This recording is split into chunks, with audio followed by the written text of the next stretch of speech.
Hello, hello. Welcome to the Beaker Show. It is D&D Saturday. Getting things kicked off today with session 53, I believe. We've made it pretty far.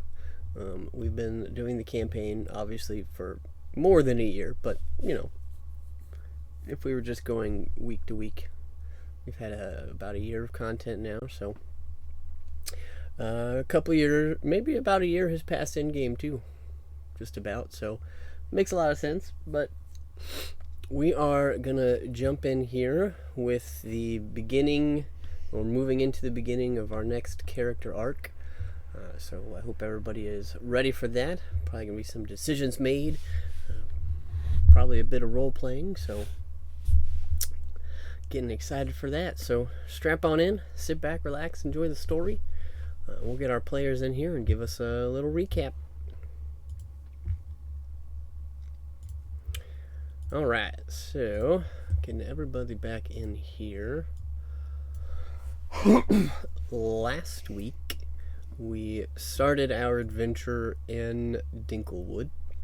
We were finishing up the end of some interactions with Bink's family and place of origin. Kind of taking a little time around town to do some things, sightsee a little bit of what was left, places you hadn't been yet. And also saw the return of Alex playing our fighter who had missed 2 weeks, so you had a little chance to catch him up and walk him around town, at which point he decided that he was going to give chase to our Lord Cryo, who seemed to be kind of the head honcho, the gentleman heading up whatever operation was going on in Dinklewood, including the conscription to make a new ruin stone.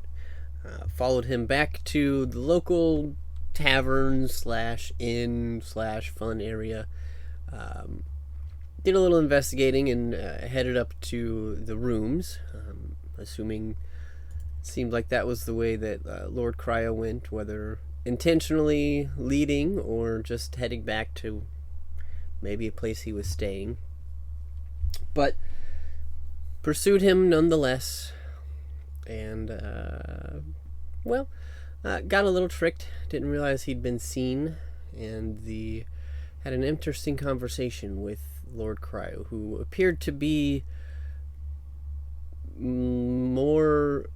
less alive, more unalive than previously thought, as he very quickly dispatched the fighter, and was interested in maybe making him into some sort of thrall or something of that nature, but got a little bored and walked away, teleported off to some other place unknown, at which point the rest of our party, hearing some cries of anguish and help, managed to make their way back to the inn as well, and found Aiden on the floor before he completely bled out. Was able to get him back up, stitch him up. Spent the rest of that night kind of recuperating, recovering, having some conversations between each other about how things were going, where they're headed next, things of that nature. Met up with Jin again and kind of said some fond farewells to the town before heading back out and cloud forming yourselves back to the west, back over to the city of Neverwinter. Decided to loop around the town and enter from the west. Found yourselves on the docks, which were busy, but less busy than you would imagine for a place this size, and saw Kyle again talking about his pick-em-up wagons, and made your way into town, finding that the town seemed to be a little quieter than you had left it. Definitely realizing now that the time that elapsed while you were on another plane was certainly more than the couple of days that it was for you, as it is now winter time. There's no snow on the ground yet necessarily, but it is definitely cold and frigid. A lot of doors are closed, but you also realize that a lot of the towns seem to be absent or missing. It was definitely not as full as it used to be. Checked out a couple shops to try and get some items, some things out of the way. Stopped by the local forge and cemented some of your thoughts, as there was a posting saying that the Chubby Ogre of the Chubby Ogre Forge was drafted, in a sense, or at least volunteered to go to the front lines of a war to the south that was apparently being rekindled. You guys made your way more towards the center of town with more the same absentness. Had noticed an older gentleman that you had worked with before, one that sold scrolls and arranged dates for his granddaughter. You stopped and had a lovely chat with him and offered to buy a good chunk of the wares that he had left, and also potentially offered a helping hand with him wanting to get his granddaughter out of the city, as she might be potentially in danger, just given the fact that she is a goblin, and that is a good portion of the enemy forces. He was looking out for her. He's currently hiding her somewhere. But at least a couple of you had been interested in maybe helping, and he said that he would await you should you return and want to help. But after that, you guys continued to make your way towards the palace, kind of recognizing that most of the call for arms was to head there. As you did, you found that the palace courtyard, the palace grounds, had been transformed into some sort of military or militaristic outpost of sorts. One side was filled with rows and rows and rows of tents. You can assume probably for people that had come to enlist that did not have homes here in the city, or maybe some that didn't have homes to begin with. And the other half seemed to be a training area, kind of like a basic camp kind of setup. Found that a lot of the people present here were some of the missing townsfolk, though you didn't see many young or able-bodied.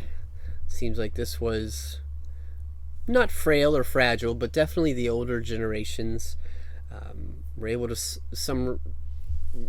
theorize that this was probably the second wave, that this was more reinforcements if needed, or backup, or maybe those that will be left to defend the home front instead of the front lines.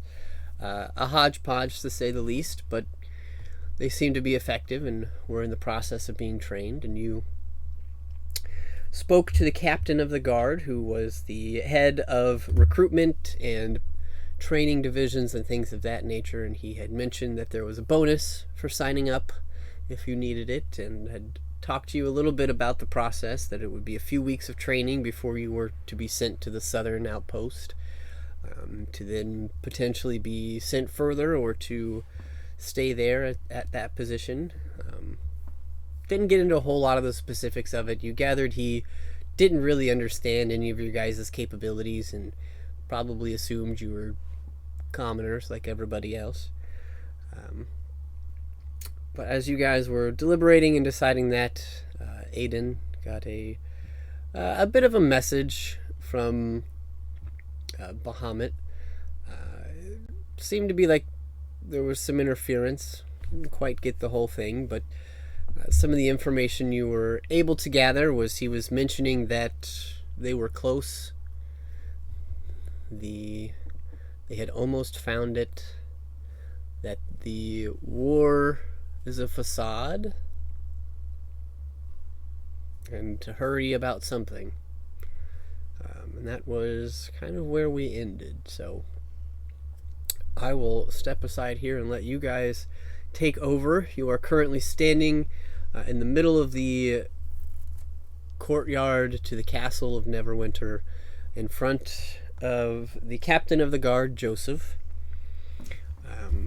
who had just finished his conversation, was maybe awaiting a response, but was also working on some of his own stuff, and just kind of let you be for the moment. So I will turn it over to you guys here. Anything you'd like to do?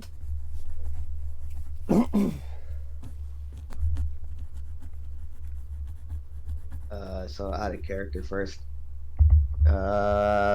Last week, how many people were saying they were sort of iffy about joining the actual military? I know Lalia was. I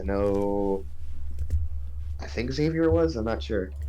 Or Bink. Sorry, let me not say Xavier. I don't know about iffy, but Zane wanted to lead, and a leadership position was not open. So I like he's just like, well, screw you guys. I'll fly elsewhere. Well, and Lalia's resistance, she's fine with signing up, but she is thinking she would like to save the goblin granddaughter first. So she's fine with signing up. She just she's got an errand to run first, if that makes sense. Okay.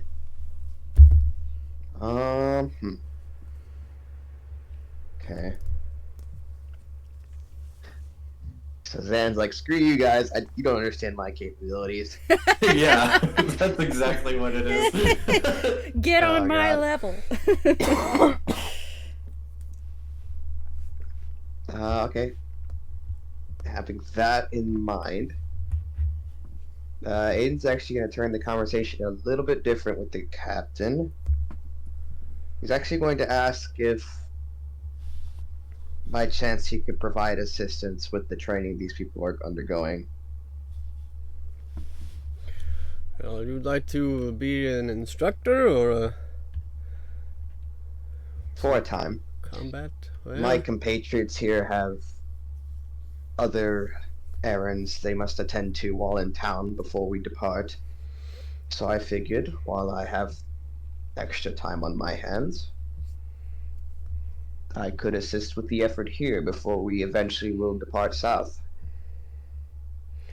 well, I suppose that wouldn't be frowned upon. I mean, most of these people were citizens not but a month ago anyways, and training each other, I see no harm in it as long as you are capable.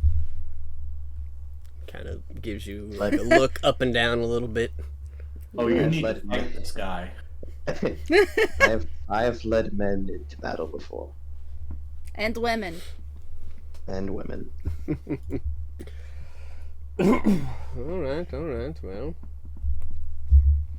you're welcome to it. Training areas are over there. I suggest you probably speak to some of the other masters of arms. Each of them has an area, a tent or a setup much like my own. Check-in stations or things of that nature. Okay. Aiden, at this point, is going to turn to the party. Go on, guys. Go and handle that errand of yours. I'll be here once you're finished. At this point, guys, he's telling you to go and save the granddaughter. Okay. Well, we're going to Fandalen with the granddaughter, right? If we go to Fandalen, right, and then we're gonna come back to pick you up here in Neverwinter, and then we're gonna go all the way back to Lelion. Do you want to just meet us in Lelion? That works as well. This is, oh god, her already started the session. This is about to sound like a really big party split up. I didn't mean to make it hopelessly complicated. If Bink can cast invisibility, I know Bink's not with us yet, but if he can cast invisibility on the granddaughter, I feel like Lalia can go. She can mist to Fandalen and be back in a day at most. I don't want to say you are welcome to come, Zan, but like. Oh, yeah. I've not met Gostier, but I've heard a lot about him. He's quite the character.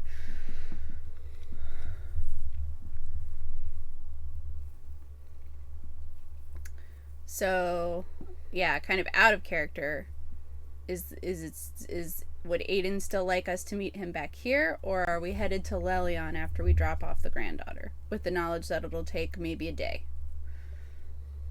Get to Lelion from Fandolin, or just back to Neverwinter from Fandolin? Either, if I have my mist spell.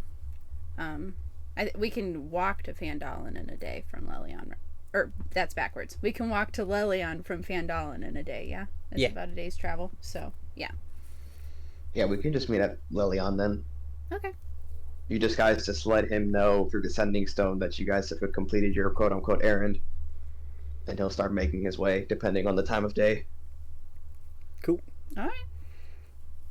How long was the walk from Neverwinter to Lelion? About 2 days. Okay. I feel like Aiden at that point would probably see if he could rent a horse. That cut you down to about a day and a half. Good enough for me. So if you leave now, you'll get there the same time they do if they missed.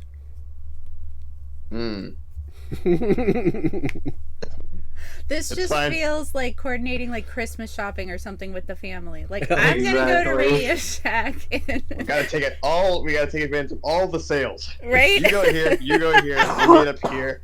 Profit. Yep.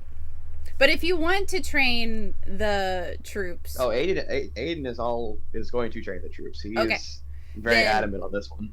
then I say if that's the case, we just take our time getting to Fandolin.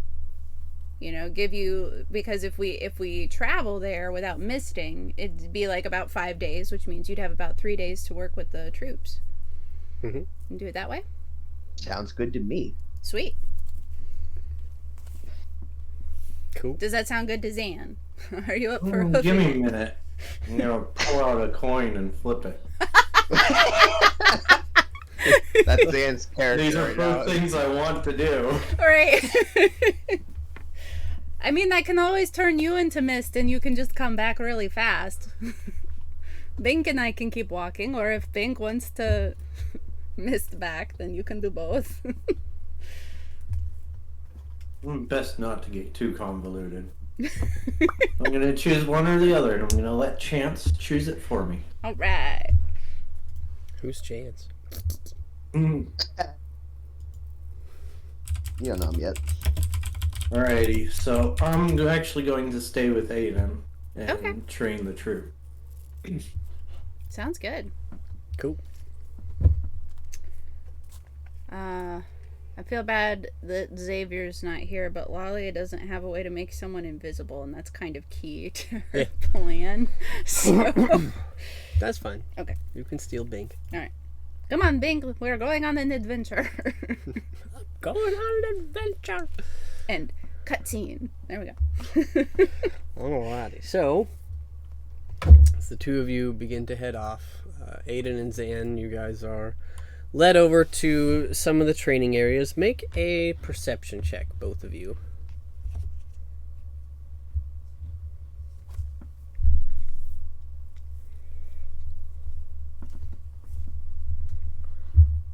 My Beyond's moving slow throughout this session. I've noticed.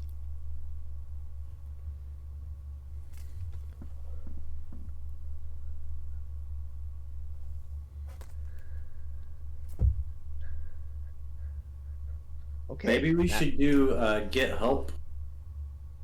Hey!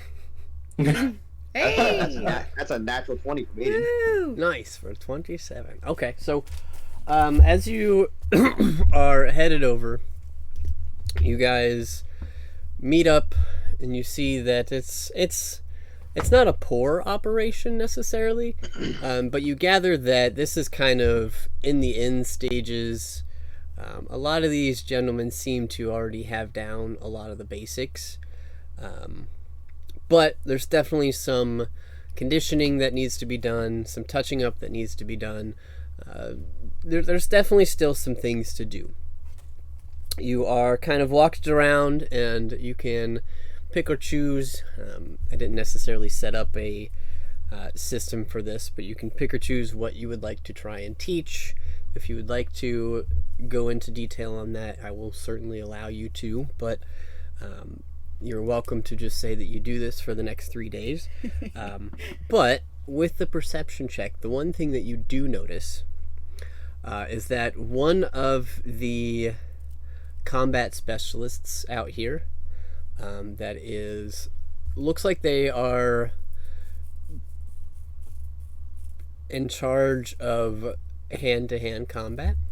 So you gather that they're probably a melee training master or guru, somebody definitely ahead of the game is leading some of these training sessions, and you guys see this person. It strikes you as odd at first, that they sound familiar, they look familiar, but it takes you a minute. And so with a natural 20, you, after spending some time, realize that this tactician, this combat trainer, is actually King Neverwhimper. Oh. All right. Seems that he is out here participating and leading, which I will let you form your own decisions or opinions on what that means to you, but he is out here and he is training the troops. Interesting. So, I will start with you guys staying here. Is there anything you would like to do specifically over the next 3 days or so? Or are you just kind of putting your nose to the grindstone and trying to help these guys out? Not that I would know from my perception check, but does it look like these troops are mixed magic and fighters? Does it look like they're more fighters, or? They seem to be more fighters. You gather that mages are a little rarer, not quite as common, and to be a mage doesn't necessarily require you to be in peak physical condition. So they were probably sent with the first wave, the majority of them. Present company excluded, of course. Yeah, of course. Zan is ripped. Yeah. We have gone up against quite a few mages in the enemy's company. I really want to put them to the test and see if they can get to me through Aiden. Kind of like a mock mage keep away or something like that. Mage keep away. Sack the mage. That sounds fun. Nice. You love that Aiden's playing the defensive lineman. Yeah. Yep. I would say that goes fairly well. It probably takes them at least, because that's not a super common exercise for them. I would say it probably takes them at least till the second day to actually get past Aiden. Ooh, they get past him. That's not too bad. I will say, in Aiden in particular, aside from playing D&D football, understanding that these guys this is the wave that would normally not get sent to the front. They're more so, if we're going to put this in real life terms, like the National Guard, etc. Yep, Mm-hmm. exactly. Okay. The reserves. So Aiden would more or less focus on tactics and combat skills that would be more effective at home, such as archery, as well as swordsmanship for if the enemy does make it past the wall. He will also try to teach leadership capabilities, sort of. So the top three things: archery, swordsmanship, and leadership capabilities. Being able to communicate about what's going on the battlefield is also crucial, especially when you're trying to defend the home front. And how do you do that? I mean, obviously we have sending stones, but I imagine if you led your own men, you would have like hand signals or something or other. Yep, hand signals, lighting smoke fires. I'm trying to think like, because there's different in real life in comparison to D&D where things aren't as technologically advanced. So hand signals, smoke flares, campfires, sort of like signal flares, I guess you could say. Basically more so survival kind of signals rather than I'm trying to see because Zan is in every class that you are teaching.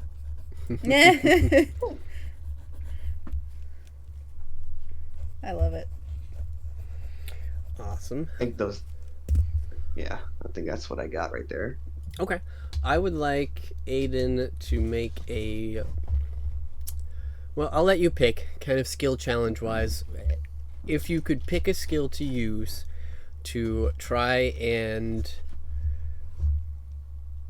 leave behind the most information to this group of people, what would you use?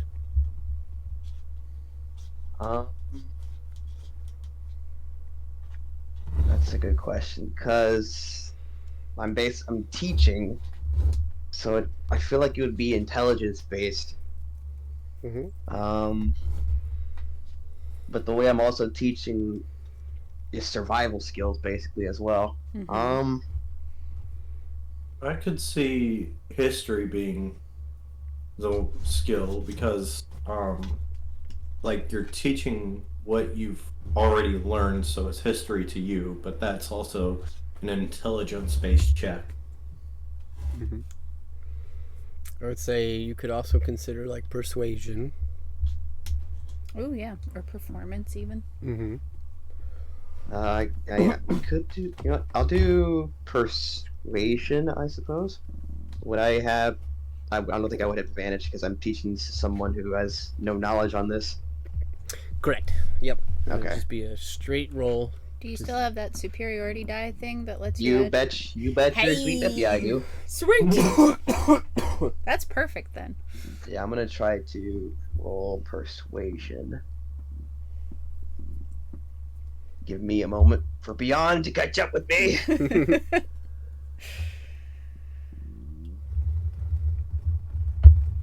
Eventually, I would end up talking to Neverember. Mm-hmm.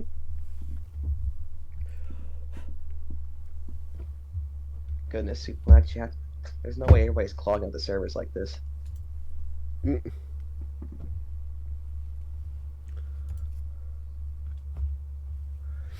Oh, okay. I'll take that. I'm also going to use my superiority die, and I'm going to use my daily inspiration on this as well. Nice.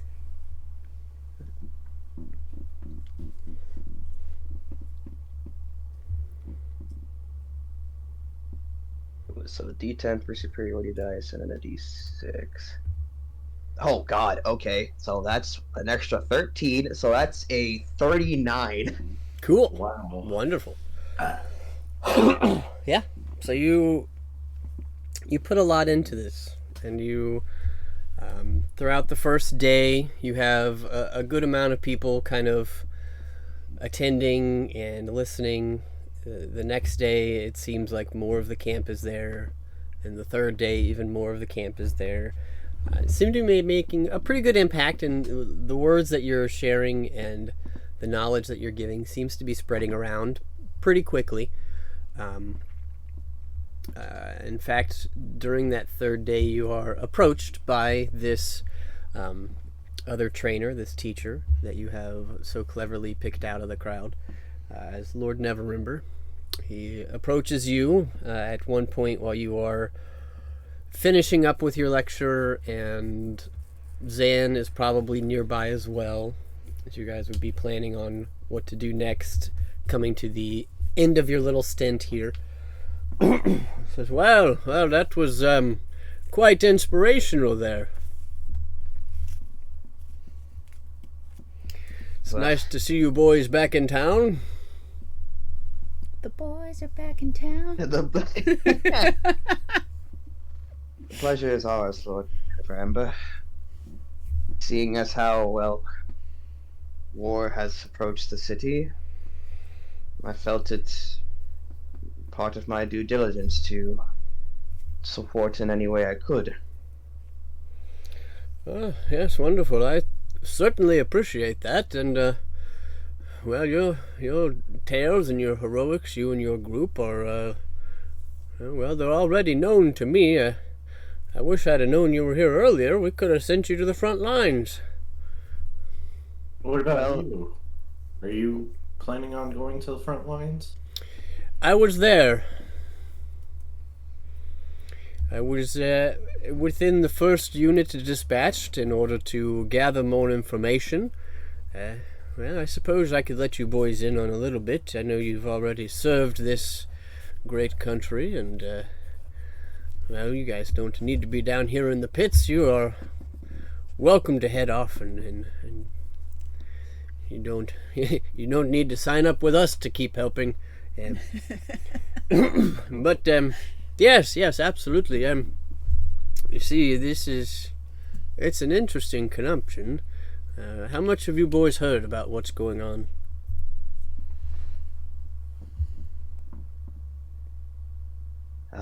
The character. How much do we know of what's going on? Jack shit. Jack shit. Got it. The last thing you heard was there was no call to arms. It was just a standoff. Insight check to see if there's malicious intent behind his words. Like, is he? Because we have other information that we may have come across. I'm thinking specifically as to that radio signal that got shown to Aiden last time. Sure, make a insight check.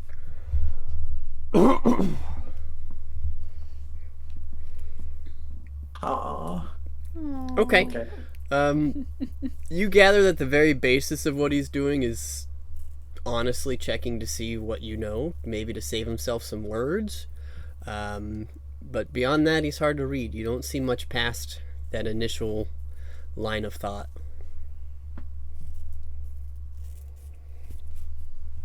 You know very little of what goes on beyond the front lines. All right. Well, let me catch you up then. I know you and your group have probably scoured the world by now, and well, you know what? I've got about an hour or two until I meet with a foreign dignitary. So why don't you come back to the castle with me?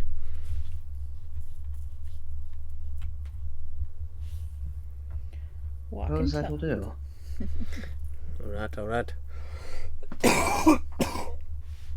So he kind of leads you guys back into kind of some of the castle chambers, and I certainly have not changed the castle, but I can show you the castle. It's quite wonderful once you get inside. Whoa. It is empty. But anyways, Marie Kondo. Yeah. But anyways, he leads you inside the castle, and where you had seen towering halls of like splendor and things posted everywhere, towering draperies and statues and things of that nature, the first time you would come in here, very much like a king's palace. You see none of that now. It looks like there are spaces on the walls where tapestries and things used to be, but it has all been converted into what looks like med bays, comm centers. You can see messengers, and there's even an area in the back where there are some windows off of the edge of one of the little higher areas that the castle overlooks. Is like a pigeon carrier station. It looks like this castle was stripped of everything that was for show, and has been made into a command center for the city. As he's walking in front of us, Does it look like he sustained any injuries from being on the front line? You can make a medicine check. Medicine. Okay. A little bit better. He seems to have plenty of scrapes and bruises. He's got maybe a little bit of a limp. You can't tell if it's from an injury or maybe he just threw his hip out because he's old. But nothing that looks like it would have taken him out of the front line. You know, nothing that would have gotten him dismissed if he were a soldier and not a leader.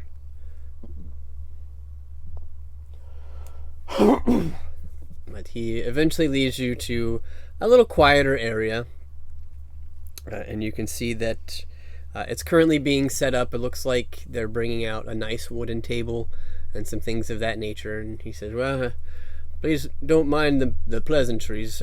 Like I said, we have a dignitary coming, somebody that might be able to help our cause, and we don't know how he is, so we wanted to make sure we presented ourselves at least a little bit. Do you have a name or an organization that he's from? Yes, he is from a small area on the western continent. He was an inventor of sorts, and he now runs his own kingdom, and well, word has it he has created some weaponry that could be very useful. It is some sort of ranged weaponry that doesn't require arms to use, only fingers. It was an interesting conversation, but he was recommended, and well, I sent for him. His name is Percy something. It's like 8 different names, so yeah. I'll probably just call him Lord P or Lord Percy. We'll see what happens. Lord P. Yeah. Got it, pee-pee. Exactly.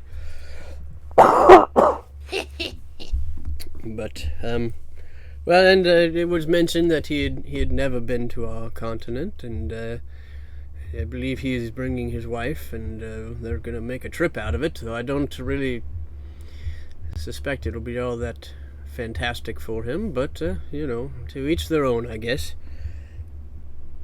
Is that why you came back to the city after being on the front lines? Yes, I did. Obviously, because I'm here. But that's not the reason why, I guess, necessarily. This was afterwards. But that's what I'm going to go into detail with you gentlemen here. So please, have a seat, have a seat. Can I get you some drinks or something to eat? Some water will do. Coffee for me. Yep, water and coffee. He goes out himself and brings back some water. He also brings back a metal tin cup, it's a little larger cup. It's nicely made. It's not bad. And he hands it to you, Zan. He says, well, that was made by some of the boys out there. It's some tough stuff. I hope you like it. Thank you. Jet fuel. Black. You stare at this coffee and you have never seen anything darker. It's like Vanta Black. But he sits down. He has something to drink for himself as well, and he says, well, let me give you the shortened version. So we have some informants or spies, I guess you could say, that have been planted within the Southern Kingdom. They reported recently of some interesting insights. Now, it appears that the forces that have occupied the city are calling it something new, so I'm going to use that name. It's been a while since it's been called by its proper name, but They are calling it Leswall. Aiden does not like hearing that. Says where the enemy occupants are calling it Leswall. That's what's not really sure what that where they came up with that, but whatever. Anyways, apparently what we've been able to gather is that they took the city in order to find something underneath. And it was our belief for a long time that was all that they were doing. But then, a couple years ago, they pushed outward a little bit farther, and that required even more of a pushback from us. And some of our spies, just in the recent months, have confirmed that there's been an influx of enemy forces brought to their front lines. Now, they have not made an attack, necessarily, but we've gotten plenty of word that they seem to be reinforcing, so I can only imagine it's for something. My best guess is they are either planning an attack or they are planning on doing something that would elicit an attack from us. But neither of which has happened yet, which is why I did not stay at the front line. I needed to retreat and think tactically about what was going on, delve into some of the information we'd received and start to strategize. And well, that's when I decided that it would probably be best to get the homeland defended as well, which is why we started the second wave of recruitment here. Because you never know, they might decide to strike us in the back while convincing us to look at the front. So that's kind of what we're doing here. So that's most of the story. That's what I'm able to tell you so far, and where we are at. So at the moment, those that are frontline capable and able are being sent to the first southern outpost under the leadership of Sergeant Camille.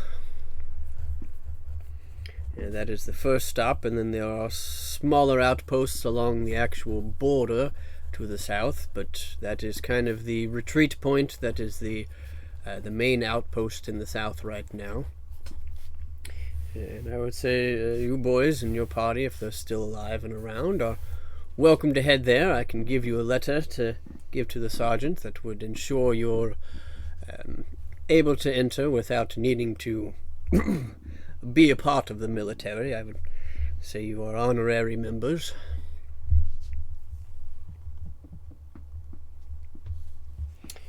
But that is where we're at the moment. Any questions from you? We're sitting at a calm before the storm. Feels like both sides are mustering their forces, but no one has attacked yet. That's correct. Obviously, we wish to take back the city at some point, but we've been trying to do that slowly and tactically. Try and break away with them and outlast them, as they are in foreign lands not of their own. But they have not yet done anything that would elicit a full frontal attack from us yet, so I'm hesitant to run in at the moment. So it seems to me that it would be to your benefit for us not to sign up with you, because we're a third party. If we were to go in and make chaos or whatnot, and we were to be affiliated with your group, that would be us starting the war. I would probably agree with you there. That could certainly be construed that way, absolutely.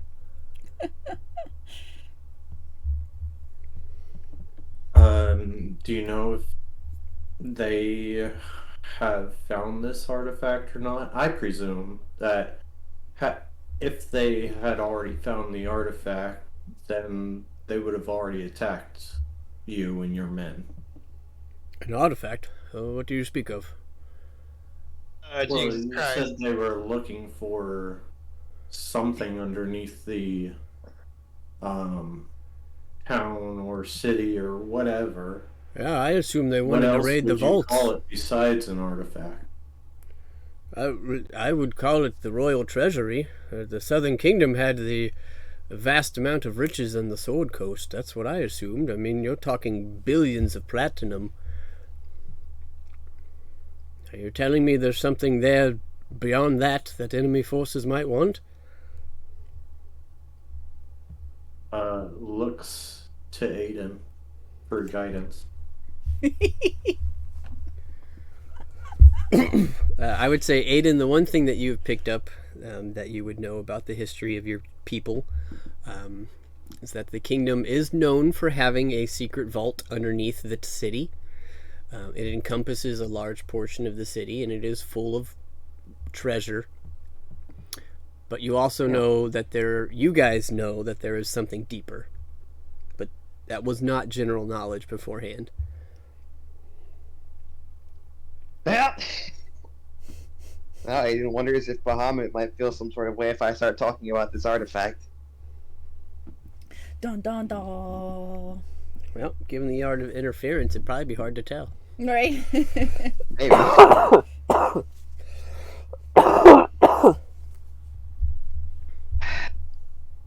Aiden's like giving Zan like, God, why? I tried to talk my way out of it. Why?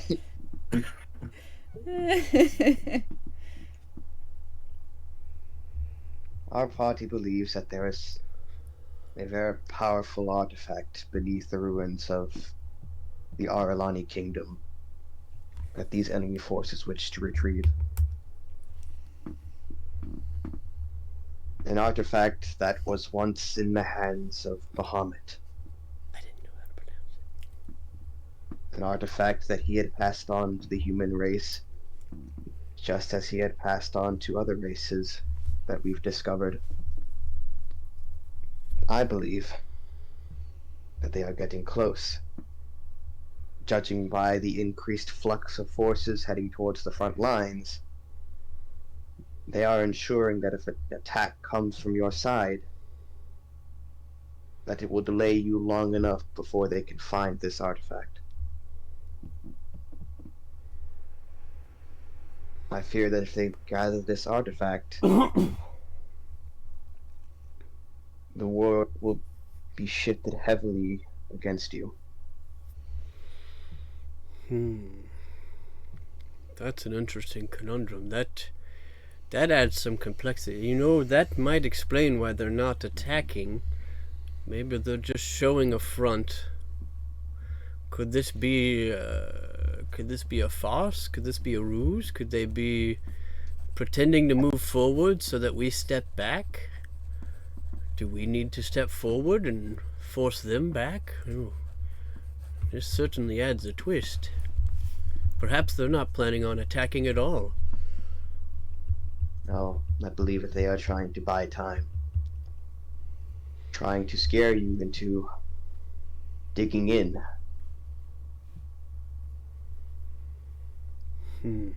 I fear that once they have this artifact, then that is when they will truly begin their assault. Which is why my party and I will be heading in that direction in time. Yes. Well, I mean, you think this artifact will give them power, or is that maybe all they came for? Will they perhaps take the artifact and leave, so as not to risk losing it in a war?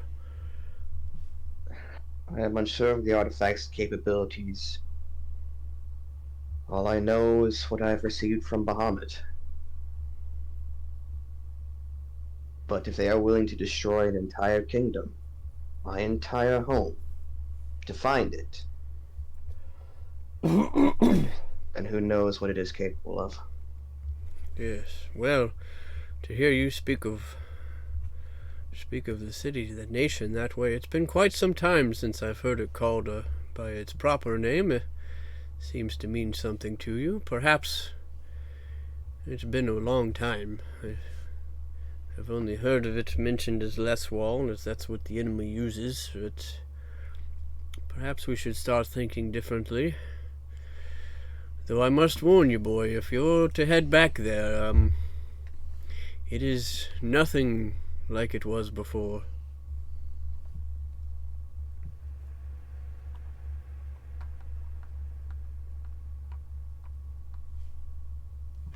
If I need to return now, then I feel as though I may never see it again. And if I may fall, then I fall hoping that one day it may be restored to its former glory. Yes, I certainly agree. I know that many of the structures still stand. I know that they have not necessarily defiled the surface. However, they have certainly morphed it to fit their needs. So it'll be quite a shock for you, I believe. But have faith that it's still there, and many of the peoples of Aralani managed to get out, those that were not slain or hewed immediately, and I don't believe they kept many prisoners, though I'm certain there may be some. Just be careful, no matter what you choose to do, and keep me updated. I have a lot to think about, some strategies and next courses of action from here.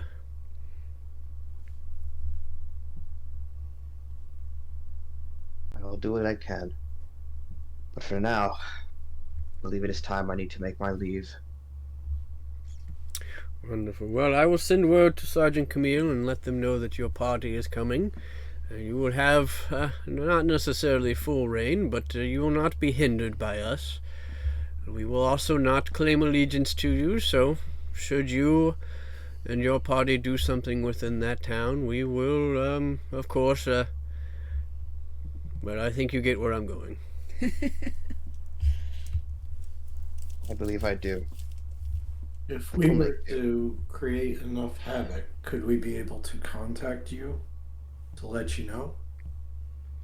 Well, I'm certain there's magics that you can use to contact me. You could also send a carrier pigeon.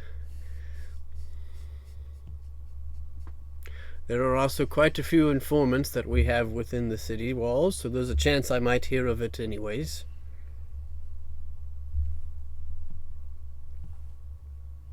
And like you were saying, at least with this city, how you were fortifying the front and worried about the back. Yes. What about their back? Would that be an easier way for us to stab at? Well, you would have to either go over miles and miles of treacherous mountainous terrain leading up into the atmosphere where it's almost nearly impossible to breathe, or you would have to travel by sea. It's quite a few months' journey passing through the Mere of Dead Men. Beyond that, you would have to take very shallow boats. Ships will not fit.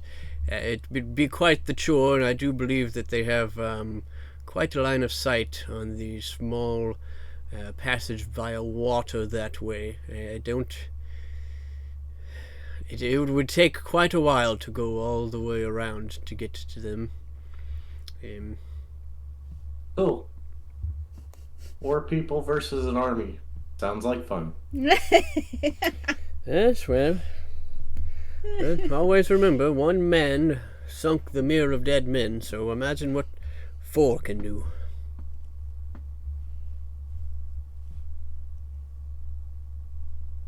Well, it was nice to see you again. Certainly. If there's anything at all that you need while you're in town, please don't hesitate to ask. I will probably be able to give it to you.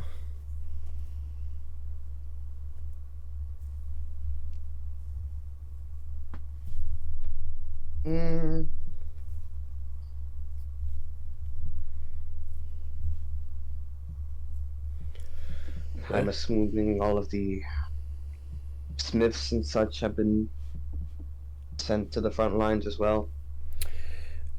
Yes, each of our camps has at least one smithy. The southern outpost is the culmination. It's probably the biggest area where we are crafting and forging, repairing Most of our smiths are out there as repair at the moment, but yes, a good portion of them are not necessarily on the front lines, but at least within the outposts. I see. Then I think it's time we get moving. We will make way for Lilion first. There are some items there that I believe will be of good use to us. And I also have a forge there that I feel will be useful to prepare my equipment for the coming tide. Wonderful, wonderful, wonderful. Well, tell Captain Nori that I said hi. I will certainly do that. I hope the war goes well for you, Lord Evidemba. Gory. I appreciate that, and well, I hope it actually doesn't come to it. Maybe you and your boys and lady can get some work done, and I'll do my best to see if I can send any others to assist from the inside beyond my scouts.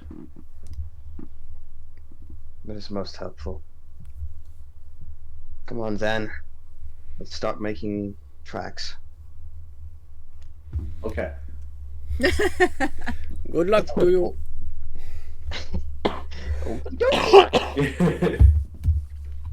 All right. Well, that was cool. So you guys are headed to Lelion now, the two of you? They got the most elite fucking National Guard ever. Fucking 39, Jesus. That was awesome. That was pretty good. All right. So what we will do next is we will jump over to Bink and Lalia, who were headed to collect the Goblin Granddaughter and potentially head to Fandolin. But before we do that, let's take a restroom break, and then we will jump back to that.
So, jumping back in here, we were looking at Bink and Lalia.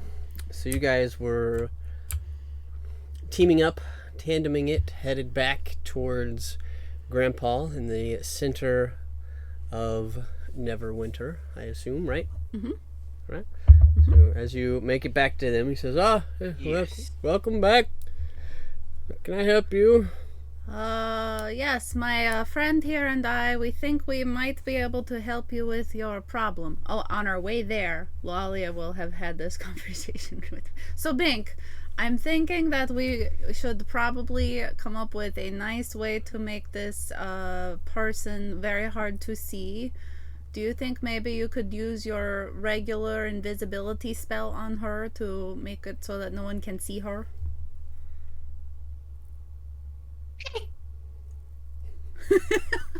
Wow, you are so agreeable. This is fantastic. All right.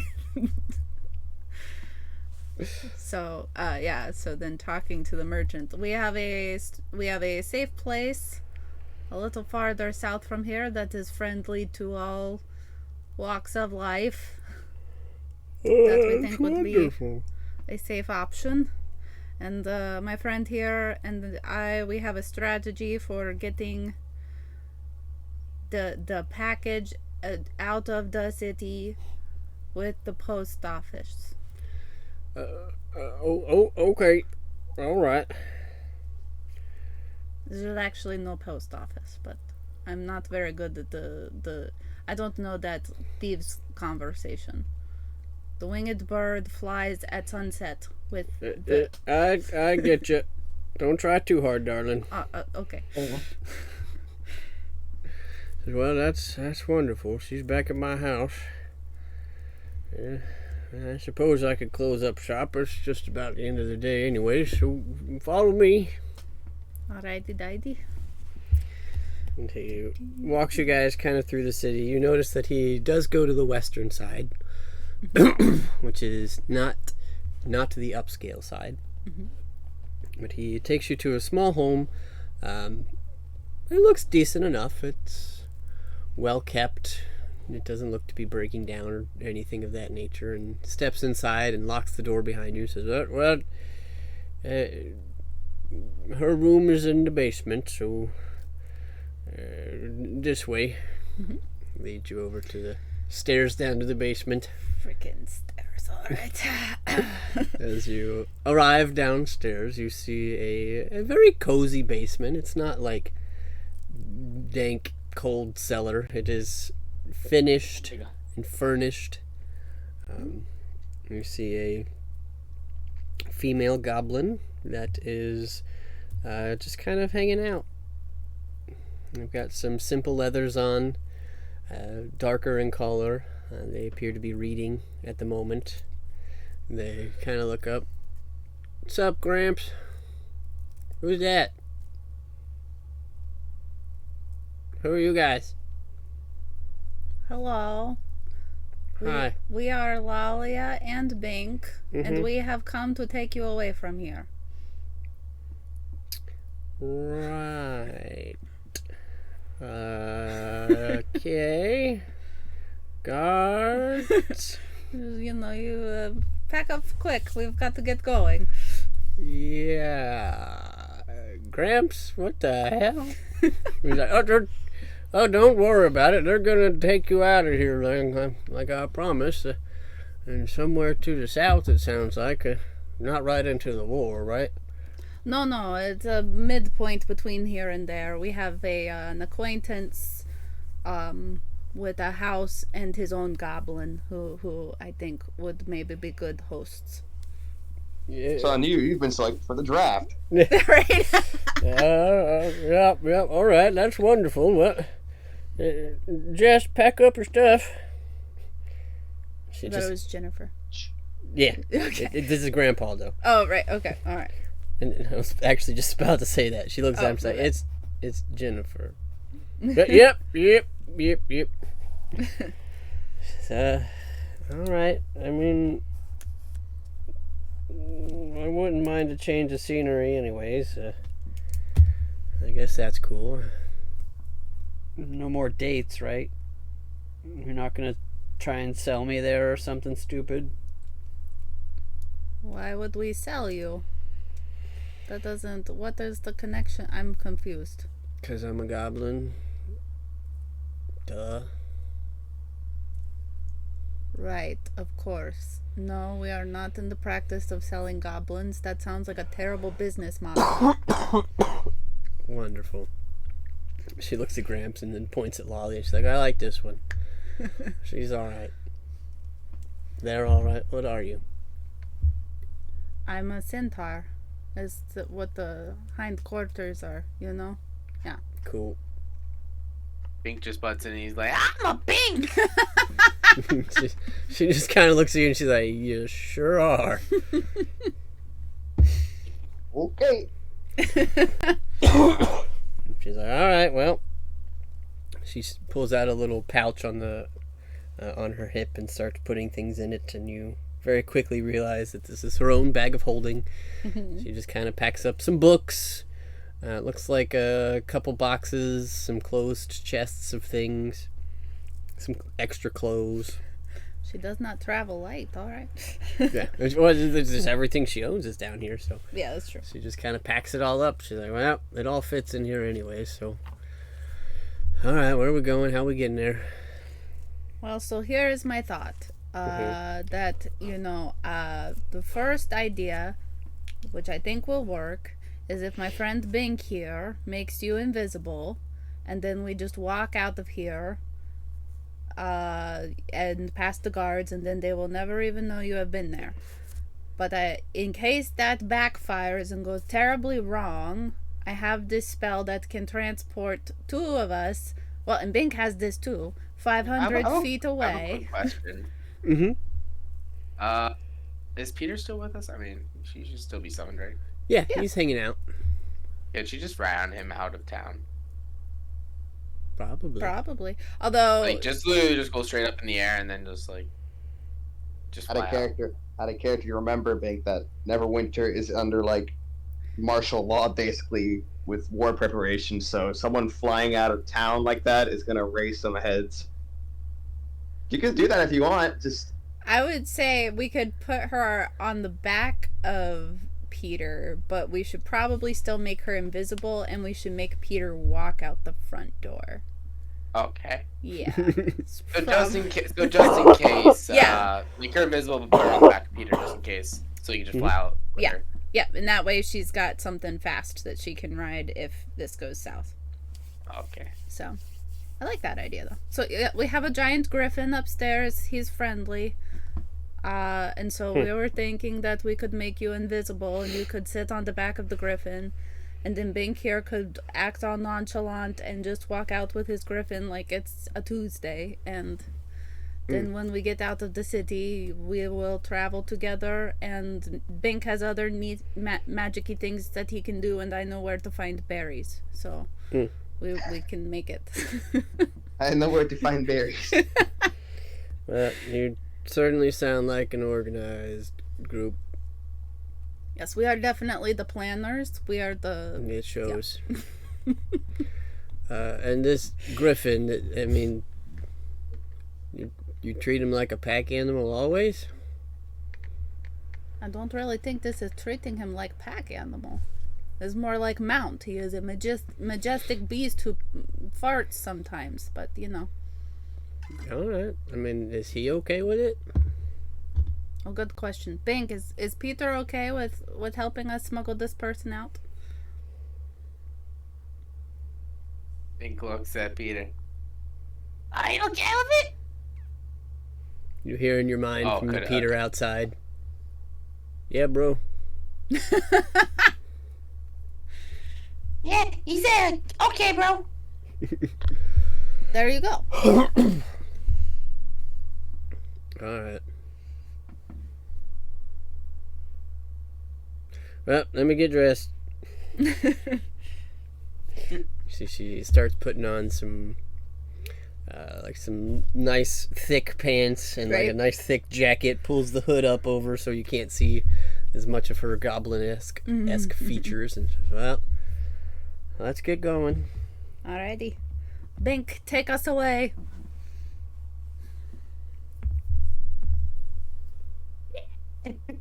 Yeah.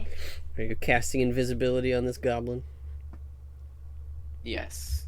All right. Level 1 spell, because there's nothing. Wait, level 1. Let me see what levels there are, actually. Spells. No. No, wait. Okay, second level to spell that. There we go. There we go. All right. All right. So you invisify this goblin, and you guys start to head back out to the street, and Grandfall just kind of calls after her. Says, "Well, be good, Jennifer. Try to find a boyfriend." You just kind of hear her shout back, "Shut up, Grandpa. I don't need one." I mean, between the two of us, boys make okay friends. I'm not sure what the problem is. Yeah, they can be friends. It's just when they try to kiss me. Anyways. See Bink like skipping alongside them. It's like, But they also smell and they fart a lot. This is true. as she says that, Bink gives like a little. You just hear him like fart as he's skipping. Yep. Just like a little poop, like a. Peter's like scratching his balls and burps. Oh. I'm just now, in this very He's my moment, spirit animal. wondering how this travel is going to go. All right, so here is your ride, my lady. Walia says to the air around her, hoping it's in the general direction. Let us know when you are ready to go. I'm on. You see Peter kind of gives a shiver. All right. And yeah, I'll nod to Bink and we'll head towards the I'm directionally challenged, but the entrance that we usually take. South. South. Yep. Alright. So you guys start to head south. It doesn't take you long to get there, and you're just kind of waved through. All As right. you have been through, and they recognize you at this point, and they gave you a little once over, just kind of checking things out, but nobody really stops you. As you exit Neverwinter, are you headed straight for Fandolin? Are you gonna stop somewhere on the way? I don't have anywhere Fast to. food. What was that? And get fast food. Right. Mickey D's. We gotta we stop there at yet? Magic Mountain. Alright. No, I mean we will walk if that makes sense, Mhm. or fly if Peter wants to fly. But we'll take the long way to give Aiden and Zan time. But, Cool. It's about a 3-day journey if you go straight to Fandolin. Mhm. So as you guys start to head that way, we'll say there's nothing that you really encounter that you couldn't scare off or take care of. Heading that way, you kind of skirt next to the Neverwinter Woods. But if there's any conversations you'd like to have on any of the nights, Jennifer just kind of seems to be content to sit on Peter's back and read a book. I feel like Lalia would just be fascinated by this. Yeah. You don't read? Not really.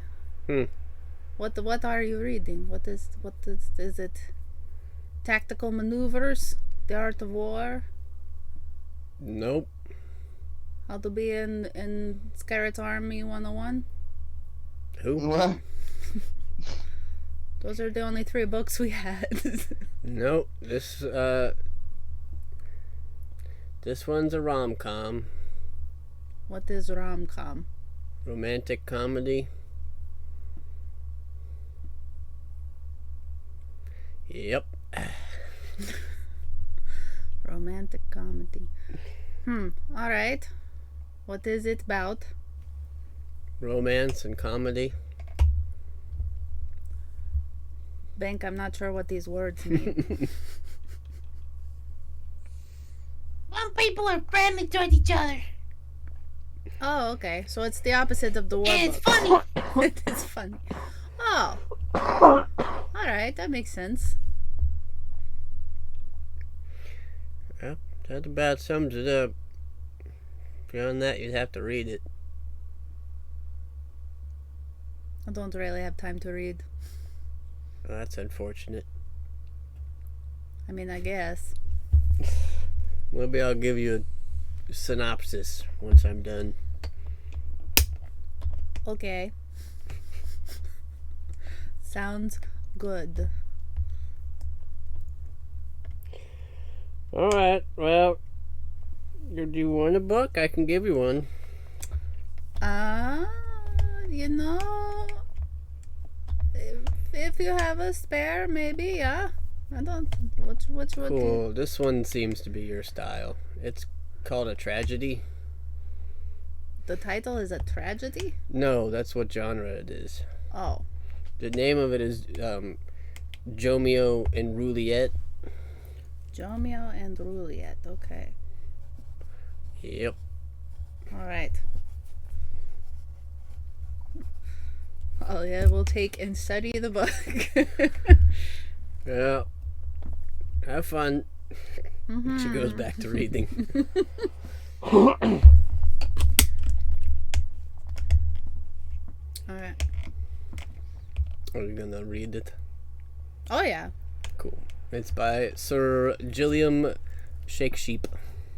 Sir Gilliam Shakesheep. Okay. Yep. It takes her a really long time. It is Romeo and Juliet. Right, yeah. Okay, so then it takes her an even longer amount of time. She's like, why the fuck would they write it like this? What is the there are all these lines and the weird periods. Called art. Oh, fuck this art. Alright. Your few days of travel pass by. Mm-hmm. Relatively uneventful.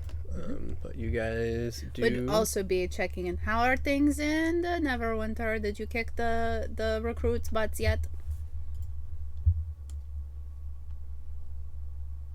Yeah, what happened?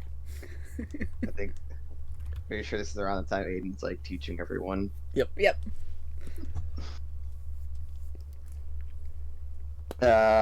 I think Zanzibar will be the one to respond on this one since Aiden's too busy making sure everyone understands the fucking hand signals. Is this Right. after, is this during a time you're teaching, or is this after playing Mage Tag? Ooh, that's a good question. How about one of each? Yeah, either. Yeah. I mean, yeah, they just can't catch me. Okay. Zan, on your left flank!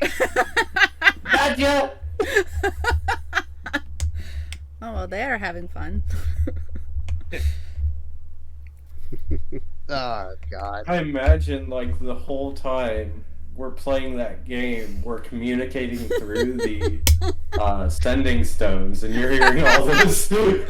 We do like the cell phone mute conversation. Yeah. Zan, don't teabag the recruit! But he's knocked out! I'm gonna unattune this for a second. Right. Just give it to Peter and make him carry it around. Alright. Anyway. But you guys do eventually make it to Fandolin, a place you've not been in quite some time. Mm-hmm. So as you approach, you see that the town is pretty much as you left it, except there's a giant castle now. Wow. What do you know? Probably wasn't there before, but you know. Hey Bink, do you remember there being a castle around here? He just like looks around. And he's like, Maybe? Alright, I trust your memory. Maybe it was here. Bink just hops on. Wait, is there anyone on Peter right now? Yes, Jennifer. Okay. I mean, Bink's still gonna hop on real quick and be like, Peter. Jennifer's like, nope, and jumps off.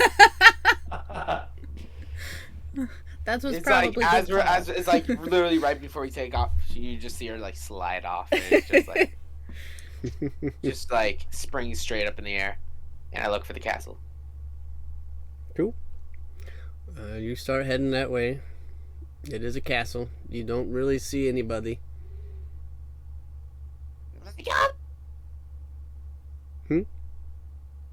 Oh, as in the air, you just hear me say, "Over here." Yeah, all right, Bink. We can see it from down. Oh, that's fine. All right, we're. I guess we're walking. That's the direction we need to go anyway. So this is Fandalen. It is very small. Bink and our friend Rhaegar built a wall around it. It's a very nice wall. That's Barden's. He has a weird thing about the ropes. That's the inn. They have good food there. That's Colleen's house over there. No, did we meet Colleen? We didn't meet Colleen. That's from the other one. Whoever else we met. Oh, that's the town master's hall. He never comes out. But he pays good money if you ever want to go adventuring. She's like, oh, that sounds like fun. What do you mean he never comes out? I mean, he's always in the inside. Well, he may come out now because, he was afraid of this dragon that lived nearby. And so he was hiding the whole time, and he would only open, like, the little window to talk to us. And now he might come back out, but he is very scared. He sounds like a weirdo. Yeah, it's probably pretty accurate. He's not very good at his job. You want to see if he comes out now? If you would like to, sure. Yeah. Okay. So, She looks at the townmaster's door and she's like, well, it could be fun, at least like a prank. You want to knock and run? is this what they call, like, something like chaotic? Like, It's called a prank. a prank? Oh, I am trying to learn these. So what is it? I knock and I run away? Yeah, unless you got a bag of poop on you. Oh, you know what? I have fake poop. She pulls out some of her rubber poop from Dinklewood. She's like, awesome, put it on the doorstep. All right. All right. And now what? And then we knock and then we run. Okay, do you want to, like, I'm very fast. Do you want to ride? That's all right, sure. Okay, just, you got little legs and all those books. I don't want you to fall behind. Oh, yep. Alright. She climbs up on your back. So ready when you are. All right. Knock, knock, knock. Run! You catch just a couple words. Know that if you're a dragon, and then you're gone. Okay. It's probably would be like, knock, knock, knock. Now what? Now now I run? Okay. Know that if you're a dragon, I'm for. And that's all you catch. Oh, looking over my shoulder, does it look like the door opened? Nope. Oh, okay. I don't know if he's gonna notice the poop. Oh.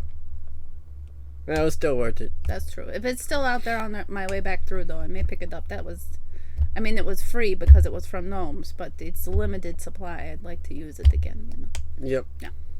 You just imagine random passerby walking by, seeing you pick up poop. Right.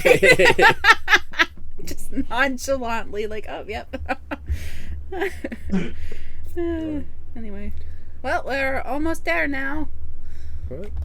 We're going to the not as decrepit mansion up on the hill. Yeah, the mansion is also rebuilt. I haven't touched this map in a while, so. But you guys slowly make your way over towards the mansion. Bink, you are flying around this castle, which seems oddly much bigger than what normal people would use. Like, everything is twice the size you would think it should be. But you don't see anybody outside. Nobody's, like, milling around it.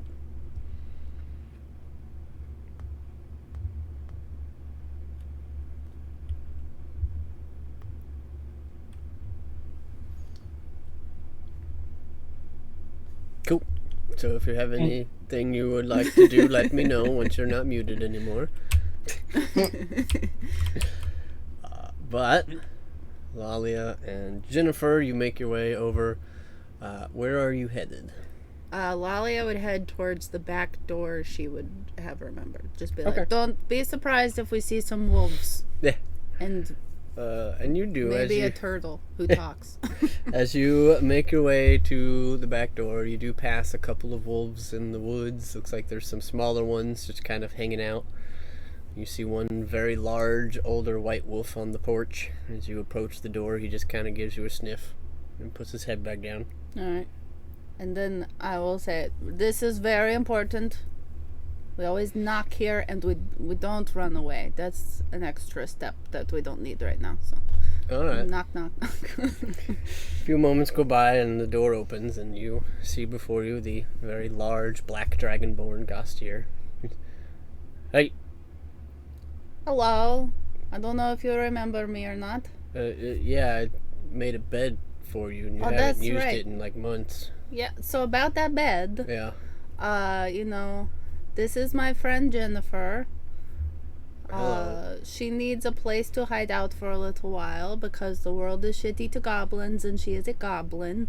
And I remembered that you had a little goblin friend who hung out with you. Yep. And I was thinking maybe you could make room for her.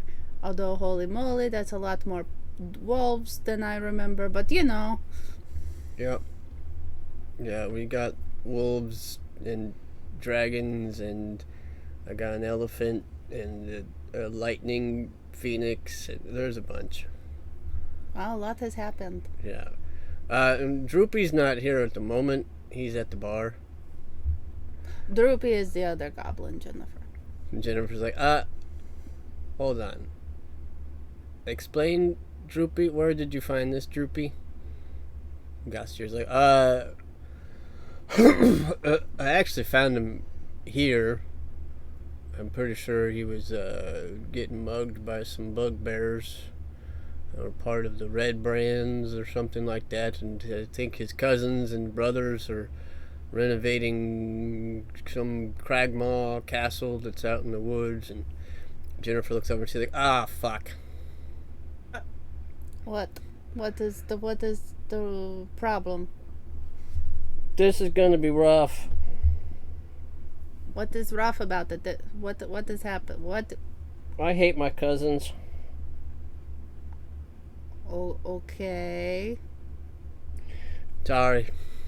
I know Droopy. He's a little weird. I do recall this. Yep. I mean, he is a wicked good fighter. Knocked me on my ass a couple times, but Yep. He also played a lot of pranks on me as a kid. oh, he knows pranks. Okay. Yep. This might be a good chance to get him back. That You little could try shit. the poop thing. Do you Yeah. want an extra poop thing to try? Excuse me, Mr. Gostier. Yeah. Where does Droopy sleep? Well, I'll show you. Great. And you see Jennifer just kind of smile. Says, I will definitely take one of those poops. Lalia is thinking in her head, all right, I am now afraid of this tiny goblin. This is a weird... She's like, look, I've done a lot of reading. I know a lot of fun things. It's time to get my cousin back. All right. I think we'll be all right here. Sounds good. Have fun.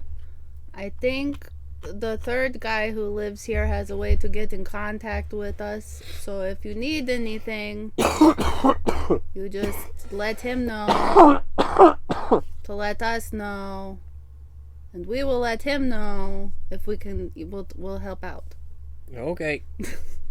Sounds good. But have fun. Maybe look for some girls to hang out with in town. I'm sorry, it's all boys here. Gossier's like, yeah, my bad. Yeah, you're welcome to stay, especially if you're related to Droopy. That could get interesting. Well, it was good to see you again, Lauda. Do you want to fight? You know, I think I'm good. Darn. Gets a little boring in here sometimes. Well, you know, there's a war down south. You're welcome to come help.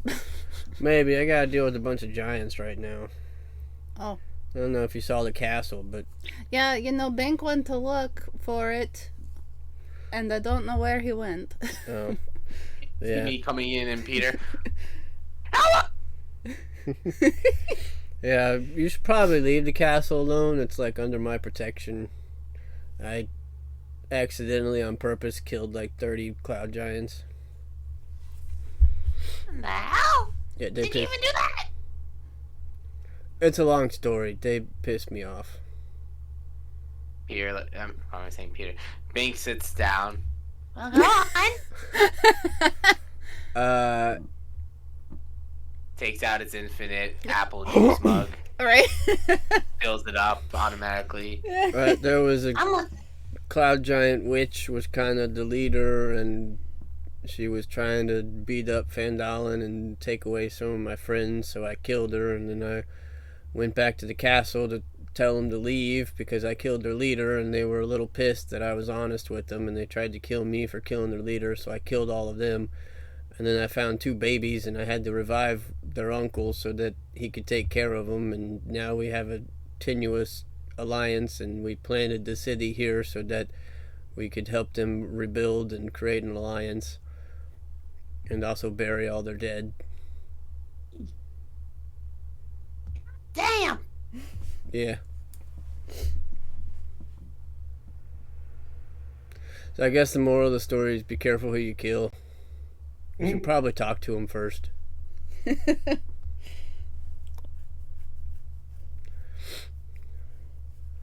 But that's about it. So you can leave now if you want. All right. Thank you for your help. It's good to see you too. Yeah. And awkward fade out. It's about how Bink gives him a little hug on his leg and leaves. He's just kind of looking like, all right. Well, you have successfully dropped off Jennifer. Alrighty. Are you guys making the trek back to Lelion? And yeah, as long as Bink's ready to go. I hop on Peter. Peter grabs onto her, and we fly off in the distance. Hey, wait for me. Alright. Oh no, I meant grabs you. Oh, okay. I'll pick you up. Are you guys heading straight there? Or are you stopping at the inn on the way? What time of day is it at this point? You got here at the beginning of the day, so it's like afternoon at Alright. worst. Then yeah, we probably just head out. Not worry about stopping. Alright. So you guys are headed to Lelion. Sounds like the other 2 you guys are headed to Lelion. You bet your sweet baby we are. Yeah, once our conversation's over. I'm not sure on the time frame, but I'd radio him back.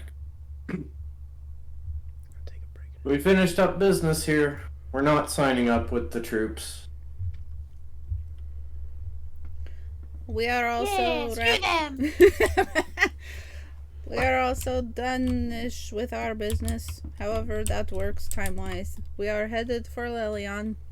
On Peter, it is very frightening.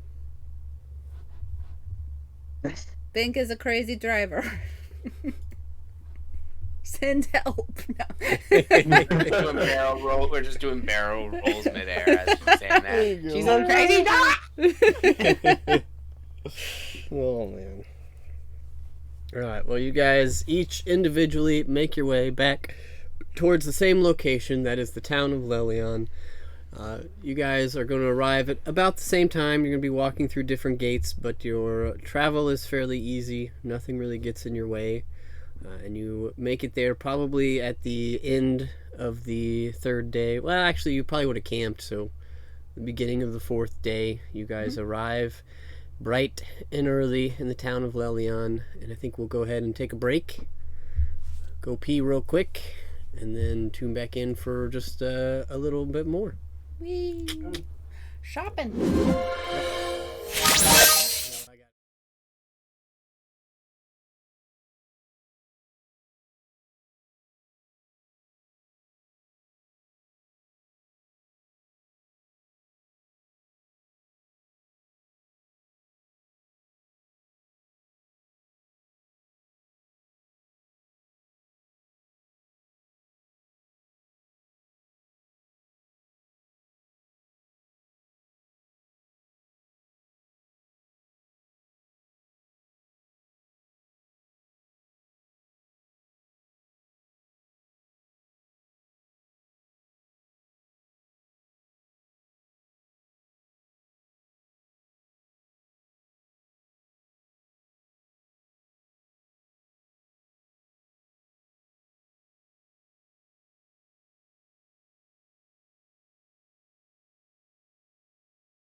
As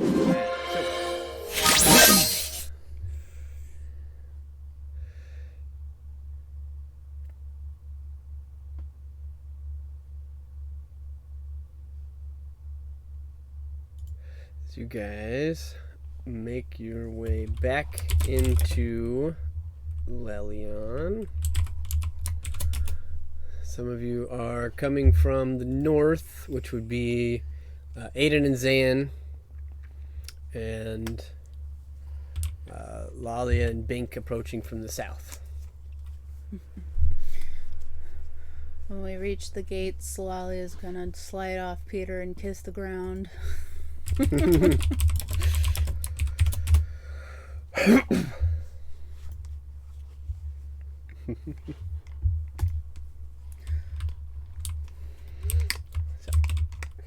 Lalia is kissing the ground, happy to not be in the air anymore. You guys do see walking into town an increased presence of guards. Understandable. Looks like there are a few more than before. Looks like the wall, which was rebuilt and partially rebuilt by you guys, has been reinforced now a little bit. Looks like there's a constant patrol along the walls, a little more presence in town. But beyond that, nothing seems to have changed too much other than the fact that it is winter and it is cold and there are not nearly as many people standing about or in the market. But you guys eventually run into each other. Both of your groups are able to collide.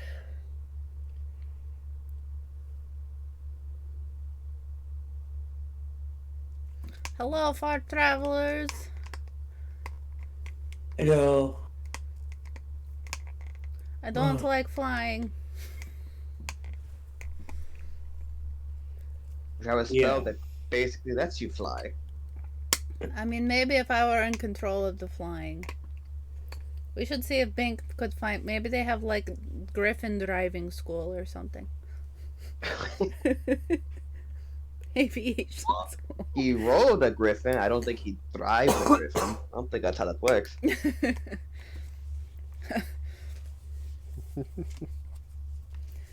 Don't think I'm cut out to ride steeds regularly. How did training go?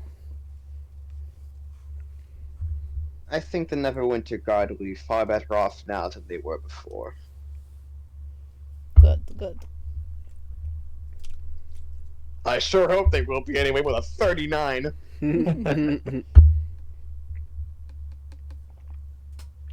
Well, we'll see what happens and if they get attacked or not. It's so dark. They may be unneeded. Guess we'll find out. Who knows? I can always help.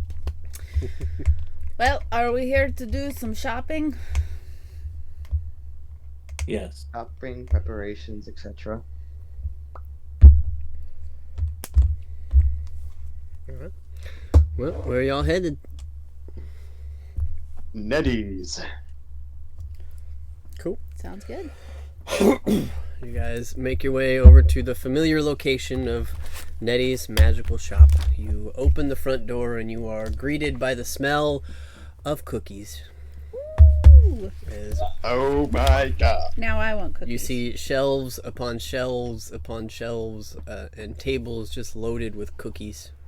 Yeah. Every type of cookie you could imagine. And you see Nettie in the back has a fresh tray that she is like using an icing bag and like squirting icing on. She just kind of looks up, says, "Oh, hello! Welcome back!" Hello. You want some cookies? Take your entire stock. You just see like Bink getting ahead of himself and just shoving like a buttload of cookies in his bag of holding, and then puts money on the counter. You got it. They're a copper apiece. How many cookies are there? How many cookies are there? More than you could count. I filled like 12 bags of holding. I got a lot of orders. Whoa. Oh god. So how much are we talking? Cause I'm gonna be noting how much I am taking. We're gonna try Thousands. to fill 12 bags holding worth? Whew, that's a lot of cookies. I'm up to 6,000 pounds of cookies. How many cookies fit in a bag of holding? 500 pounds. Each cookie weighs about 2 ounces. You do the math. So that's I'll 1,000 I'll cookies take- per bag. Yep. No, it's more than that. No, it's more than that. But It's I'm gonna take 4,000 5 pounds. cookies. I don't know how. Okay, I don't know how much I'm dividing. I don't know how much I'm paying. 5 pounds of cookies. She says, okay, 10 gold. I slap 11 gold on the counter. You got it. And she boxes it up and hands you 5 pounds of cookies.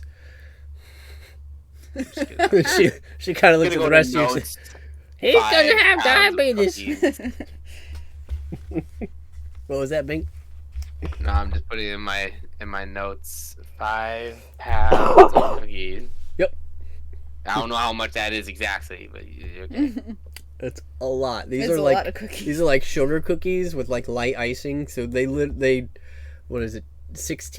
8 ounces is a pound or 16? 16. 16 ounces is a pound. So divide that by 2. That's 8 cookies a pound.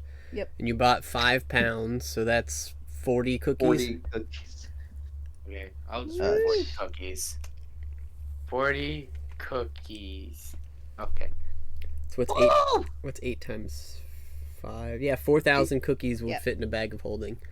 Jesus. So Goddamn. she's Cookies. she's up to like 50,000 cookies in bags of holding. Goodness. Oh my God. gracious. Anybody else? I will take 12 cookies. All right, 12 copper. All right. I'm gonna subtract 1 cookie. Bink is just gonna eat one right I toss one to Peter. 38 now. There you go. Yeah, Lolly will give one to Zydan. He's probably pretty hungry at this point. Yeah. He's like, oh, that didn't. Whoa, bro. I haven't had sugar. Uh-oh. Well, we will see what that does to you. Yeah, it'll be a good time. Cool. Be a good time. All right, anybody else want some Breaking cookies? news! Warhammer loose in the streets. It has been before. He has the zoomies. No.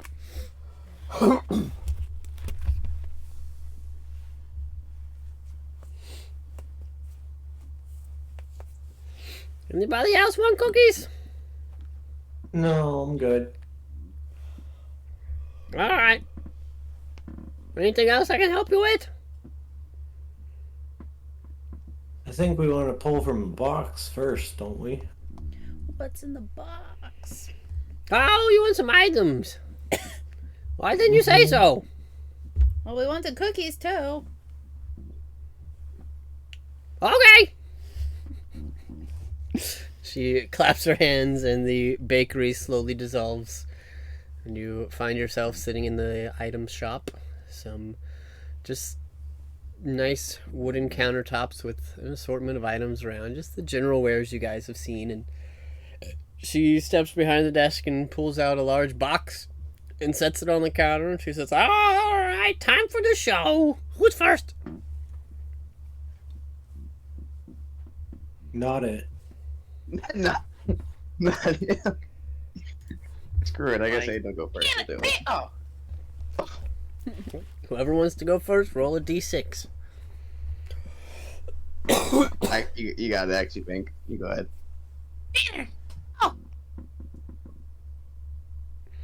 Oh, you're going to have Peter stick his head in? Yeah. Okay.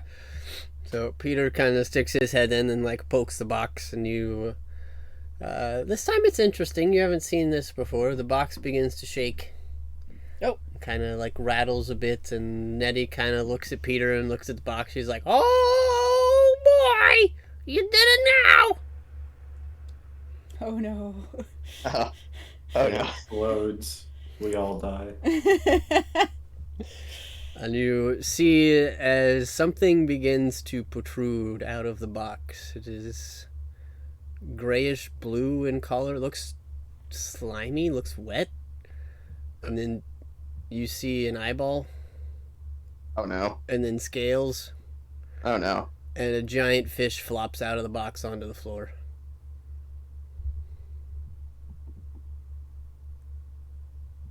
Huh. And Nettie just kind of looks at her. She's like, "Get that out of here!" But Gnome, tell your Beast to eat it. Yeah, Peter. If you want, you can eat it. Peter just like wraps, Oh. like, puts its head in its mouth and starts backing out. Huh? Nettie just kind of looks around and she's like, well, I always like to put on a show for the pets. Well, that is very impressive. Is that like a prank? Sure. All right. Noting. All right, who's next?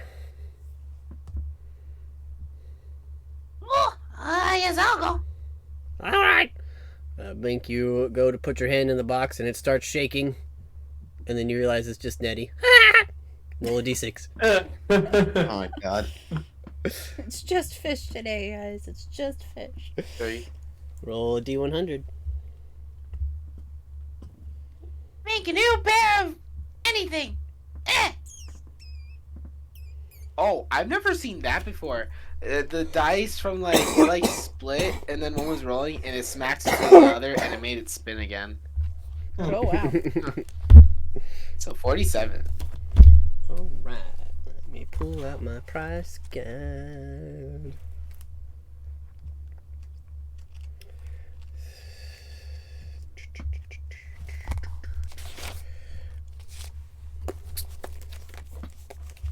All right. So you pull out a potion of storm giant strength.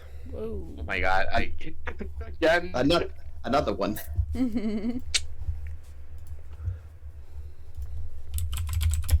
Bink just like flexes. I don't need this. And that is a legendary item. So she looks it over and says, Just 'cause I like you guys, 150,000.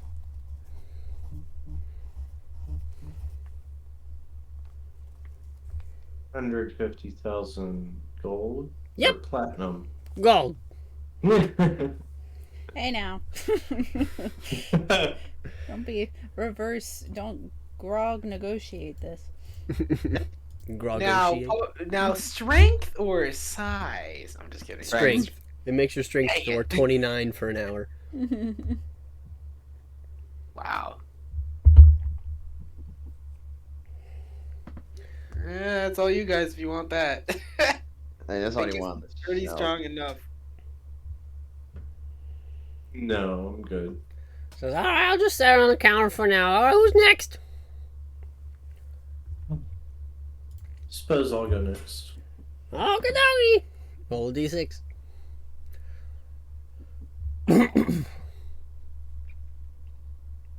4. 1, 2, 3, and 4. Roll a d100. 20. Natural 20. No. Natural 20. Alright, then you hit an equipment table and you pull out a sentinel shield.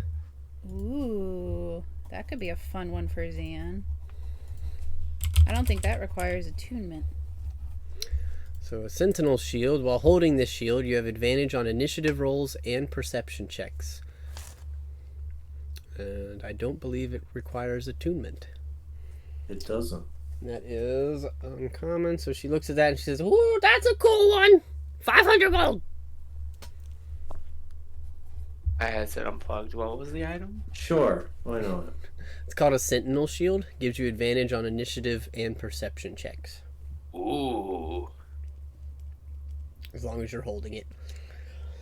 Okie dokie. She hands it over to Zan. Who's next? I I'll can let go. Aiden go. Oh, go ahead. Oh. Roll a Yeah. d6.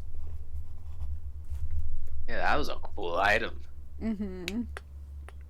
I keep getting potions. Jeez.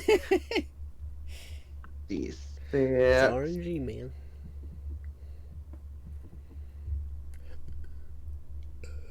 This is such a slow road. Lord. That's a 6. Ooh. Roll a d100. Donkey. Big money, no whammies.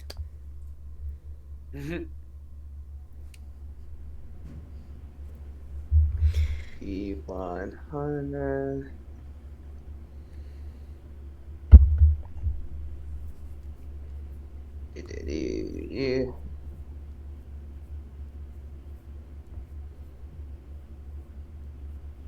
I'd like you to roll beyond. That's if that's okay with you, beyond. That'd be great. Aiden, you're supposed to put your hand and pull it back out. Why are you just sitting there with your hand in the bag?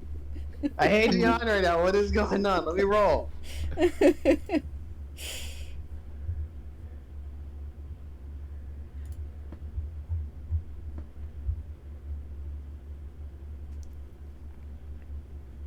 Wow, okay, that's a big roll. All right, 93. Wow. Alright, I need to look this up to see if it makes sense Whoa. in my world, so give me a moment here. Oh, he needs to search it up. This is new. Mm-hmm.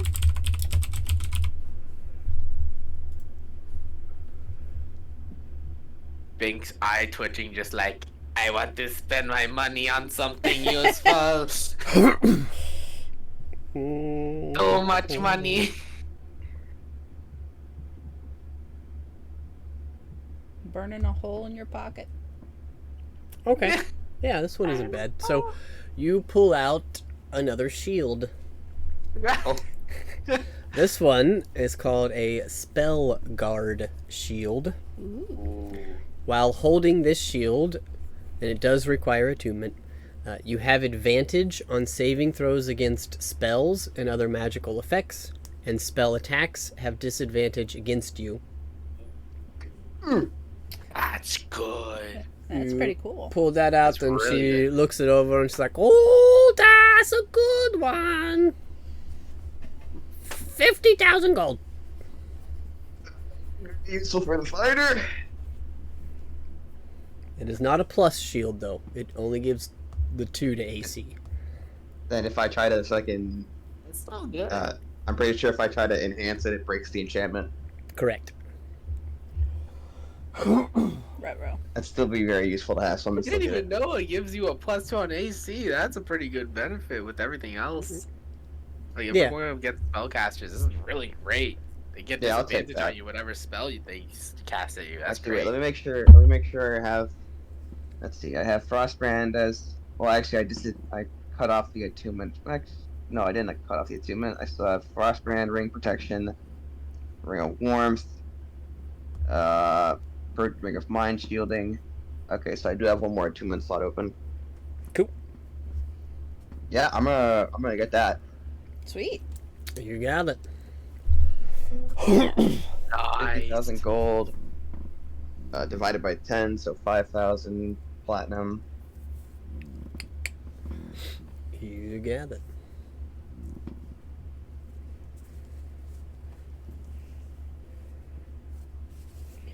She says, "Alright, who's next?"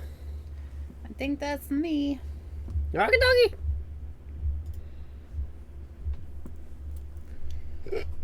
One. Alright, roll a d100. 84. Ooh. You. Don't look, I need to pick one. Looking away.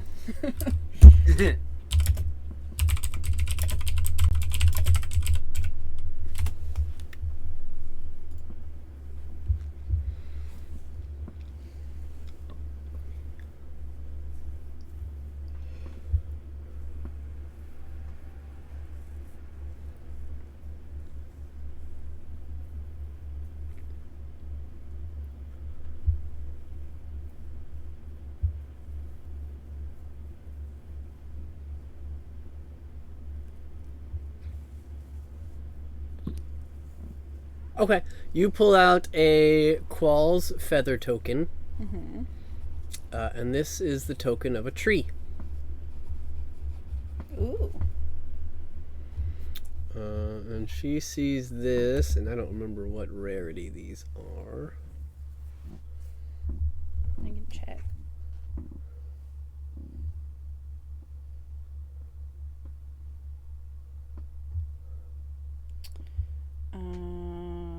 Rare.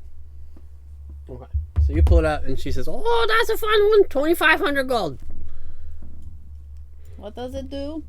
You must be outdoors to use this token.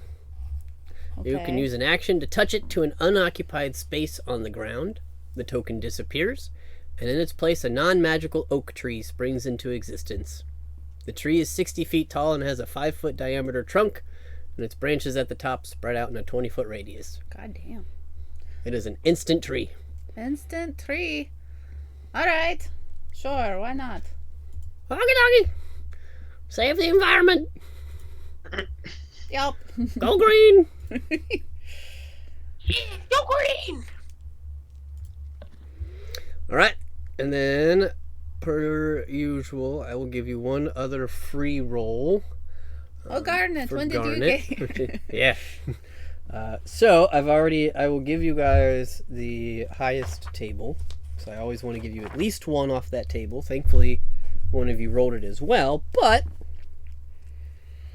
there are 4 of you. Everybody roll a d20 for me.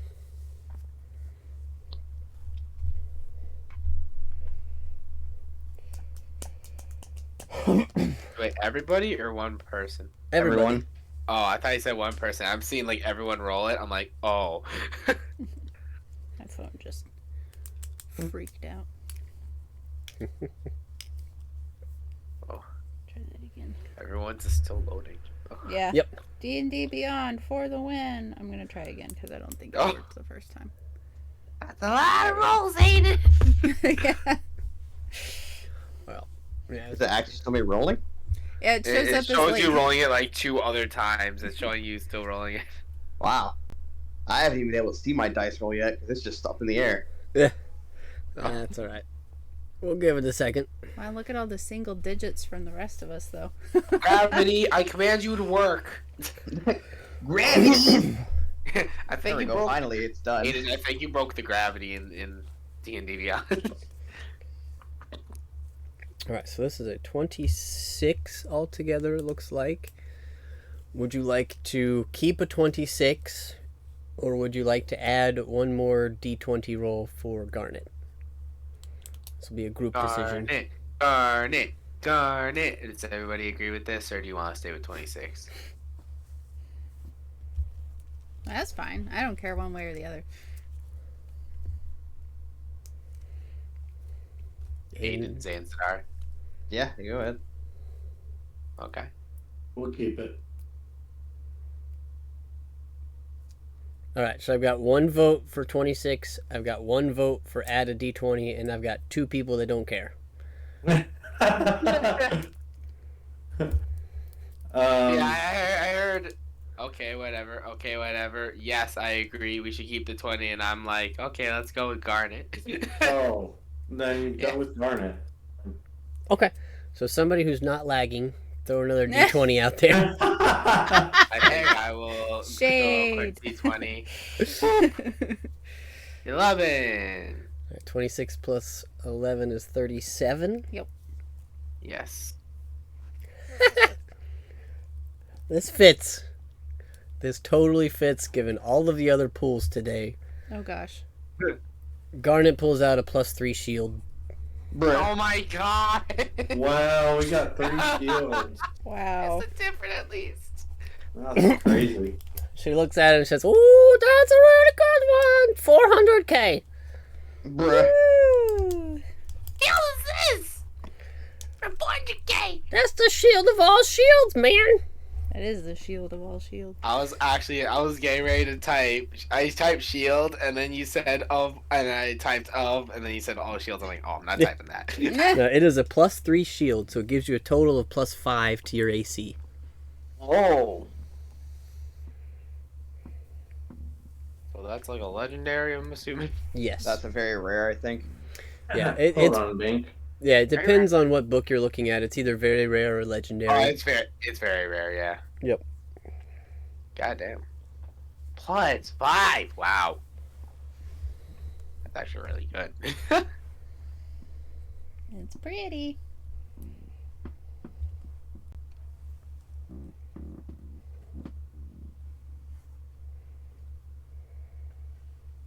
Those Besides varnish the ones? items that we pull out of her box, is there other items here, or There's whatever No. you guys have asked to hold, and then there's every basic general store item or basic weapon item you could want.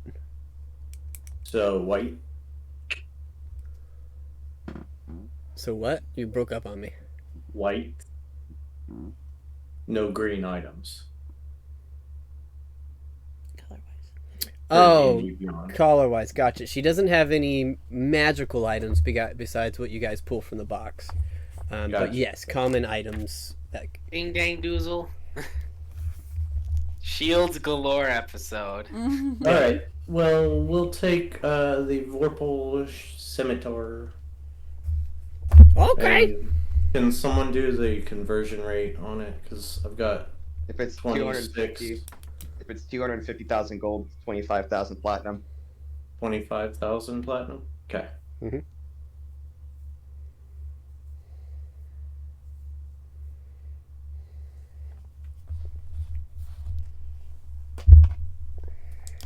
And I'm going to hand it over to Bink.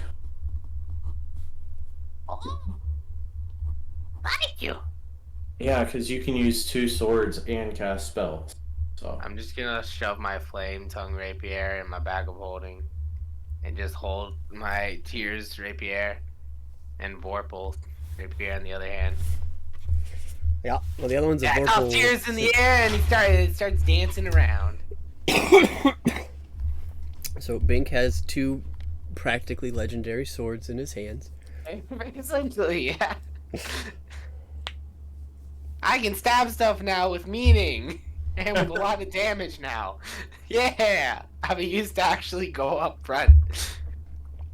It was just because, I didn't really use Flame Tongue by itself because, it didn't do too much compared to what my spells could do. But now, if I can dual wield I can actually dual wield these 2 legendaries properly and deal a lot of damage now.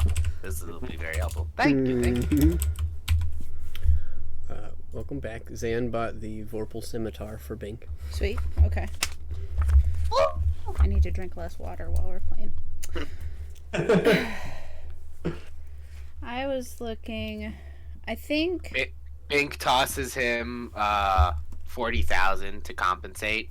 Also, it'll give him an even 250,000 gold. Mm-hmm. okay. And Lala, you were saying something? So the scroll of mass heal, I have it written down. I forget how much it was. I want to say it was like 10k. But Lalia is interested in buying that if that's the price point. Apologies for not having the Yeah, that's fine. 10k. Yeah, spell scrolls weren't super expensive. Okay. Failed to remove. No. Wait.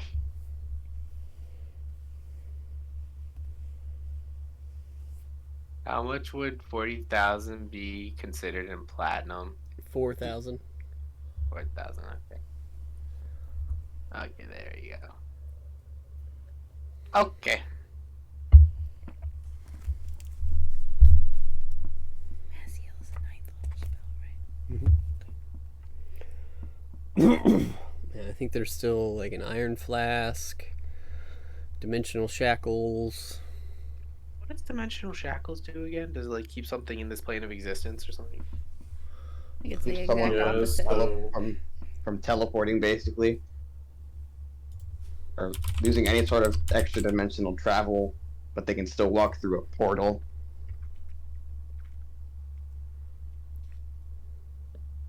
Yeah, it prevents them from using methods of extra dimensional movement.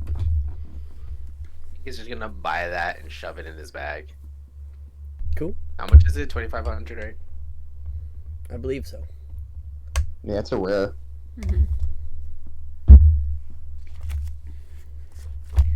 So is that 250 platinum for 2,500? I'm trying to Yes. think. Correct. Okay, alright. 255. Okay. Alrighty. Yeah, there we go.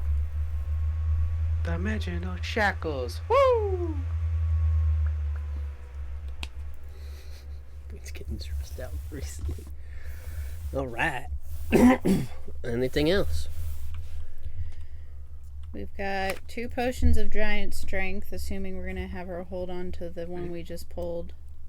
We have the iron stone of absorption, an iron flask, a +3 shield. How much was the iron flask? I think that was a legendary item, but Yeah, it's a legendary. Yeah, I think that one was 250k. okay. I want a Pokeball, but I don't want to spend my entire wallet on it. Do a what? I What? wasn't listening. I was trying to do conversion rate. That's all good. I was talking. So we have the iron flask, which is basically like a really fancy Pokeball, fantasy Pokeball, as opposed to the real Pokeball. Iron stone of absorption, which is very rare. So that would put it in what range cost wise? I can write this down. 25k. 25k. Okay. 25 to 50, somewhere in there. Yep. And then the storm giant strength was 150. Okay.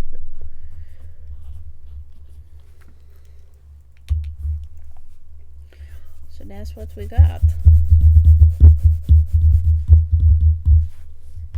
Cool. Yeah. There. How many days do you think have passed since we left Bink's village? At least 3.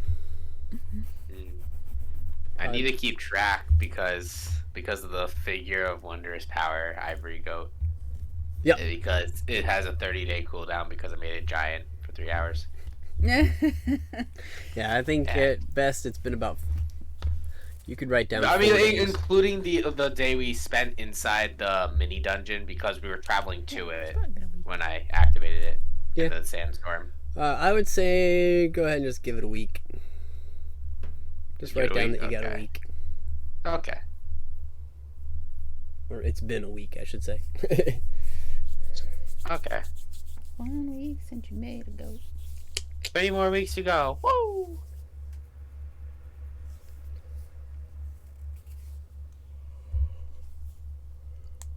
Alright.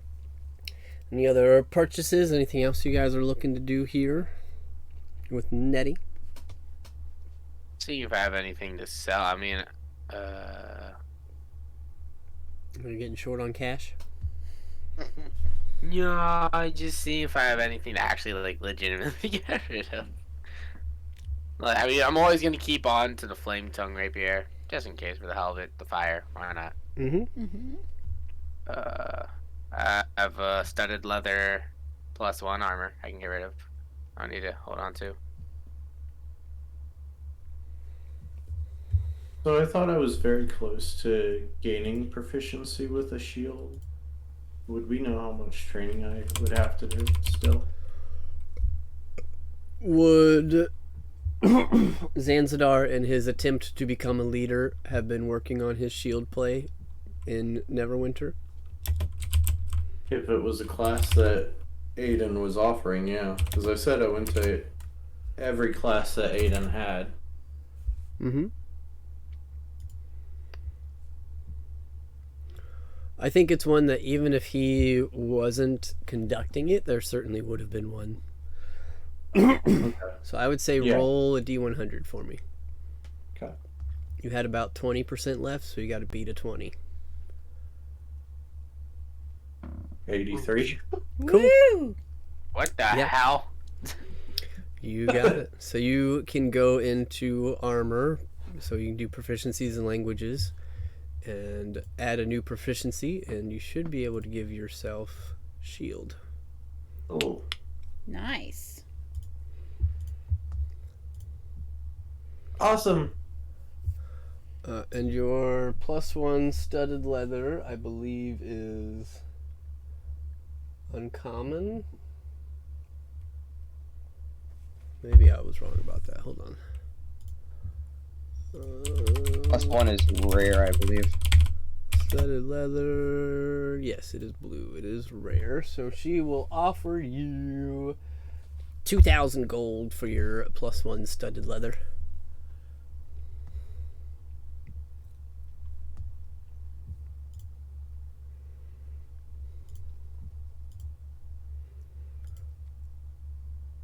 You're talking Bink, right? Yep. Okay. I'm sorry, what? So your studded leather +1 that you wanted to sell, she'll offer you 2,000 gold. Ah. Can I add some other stuff? Mm-hmm. Okay, let's see what I got in my bag. I got 2 short swords, regular studded leather armor. Mind you, I have not sold anything in my bag for like the longest time. So I got a short sword +1. What else? Regular drums. That's it. Okay. Let me see here.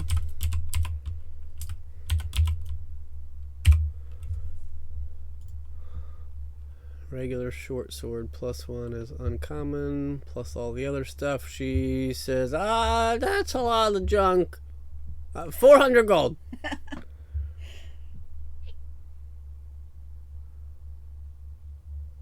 Oh my, like that. So that's after the 2,000. Wait, how much was the first thing? 2,000 for this +1 leather. Okay. 400 for everything else. Okay. Okay. I hand her all the stuff and just like pour the stuff out of the bag that's unnecessary. Says, all right then. Do you need the donation receipt for your taxes? Okay. Oh. All right. She hands you a receipt for all of your sales and donations. Says, oh, by the way, I require a government-issued ID in order to give you cash. Steeping, go through his bag. She says, nah, I'm And just he fucking with has you. one. And you see him take it out of his bag and place it neatly on the counter. On top of the pile of stuff. Here you go. She says, all right, anybody else need anything?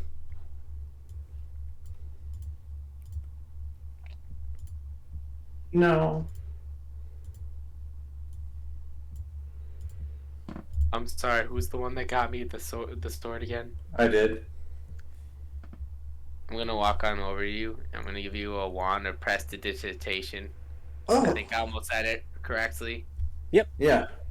Thanks. Prestidigitation! Yeah! I feel like I'm saying something wrong, but it's that. I'll give you that because I already have the spell and might as well give it to someone that doesn't even have it. That can use it. But yeah, it has 3 charges. As long as you don't use all of them, I'm pretty sure it's good. Cool. No, actually, no, it doesn't say it breaks if you use all charges, so you're good. It just, you regain all 1d3 after a full night rest. Cool.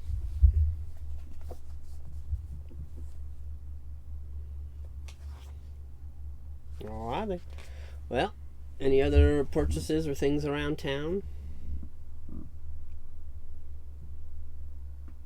I mean, I'm looking for Eyes of Minute Seeing, but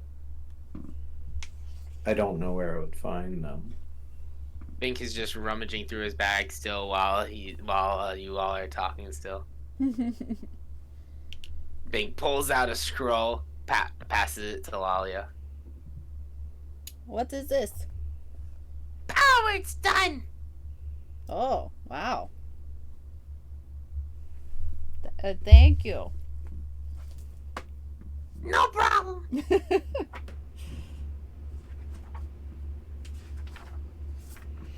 And let's see, goes back through his bag again. Y'all can still talk while I do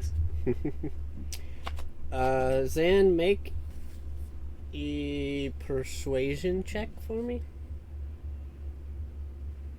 Persuasion? Yep. Okay.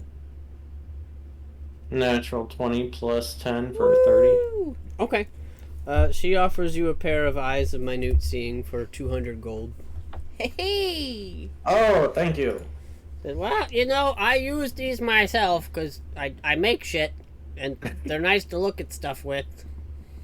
So, here you go. You sure I'm not robbing you of something you need? You know how jewelers kind of have that like desk drawer that you open up and they've got like a bunch of like little tools and stuff in it? Mm-hmm. She pulls it open, you see like 50 pairs of these glasses. Oh, wow. Said, Okay. nope. I'm clumsy, so I bought extras. So these are highly breakable. Got it. Yep. They're Don't crystal let, lenses. It's not very strong. Don't smash them with a hammer. Nope. Probably not. Especially if the hammer's made out of glass. Bink pulls out something while they're talking.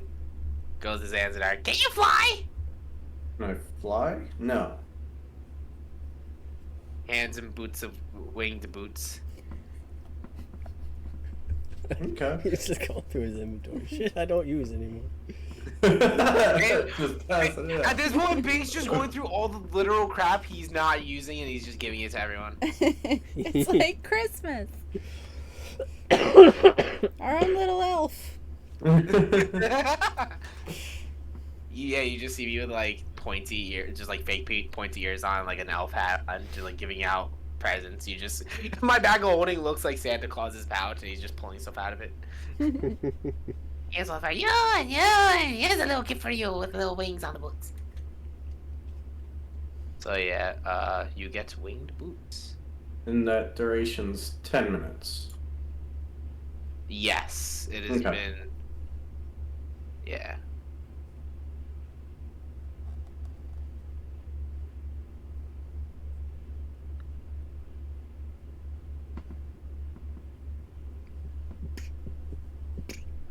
Cool. Anything else?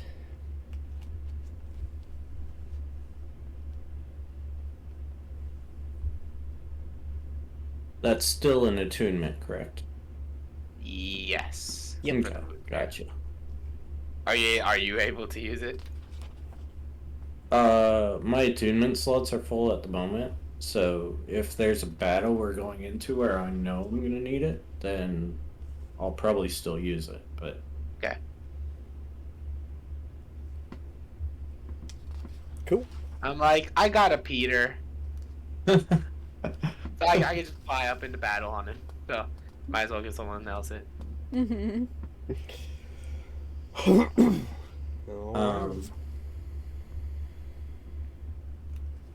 As far as I know, I'm good.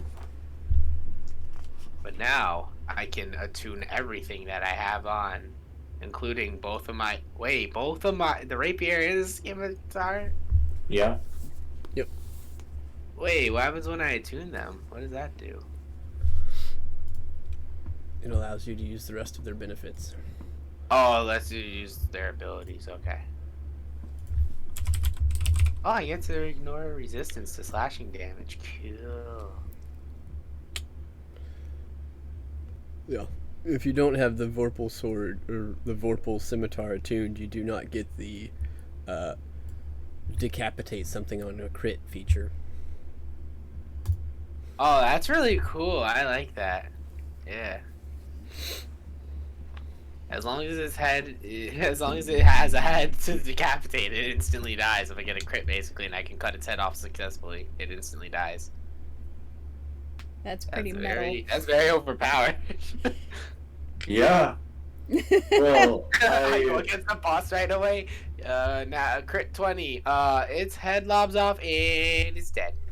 You guys win the battle. It's like, god damn it, I rolled the boss out perfectly and just killed it instantly. Well, make sure you read through that second paragraph because there are quite a few caveats to beheading something. So don't be surprised Oh if yeah, something just takes the it damage. said if it's immune, it won't work. Legendary effect won't work.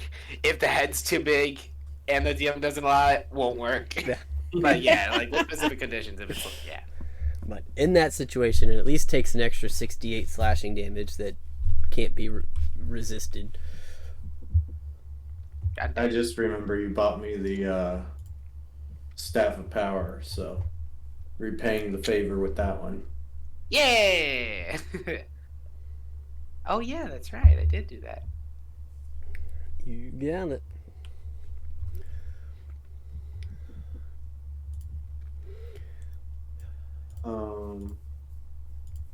And I am back at 250,000 exactly, even after the dimensional shackle. Yes.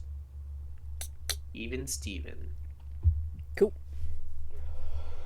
And everything is attuned properly. Nice. All right. Well, any other purchases? Anything else you guys are looking at picking up while in town? Just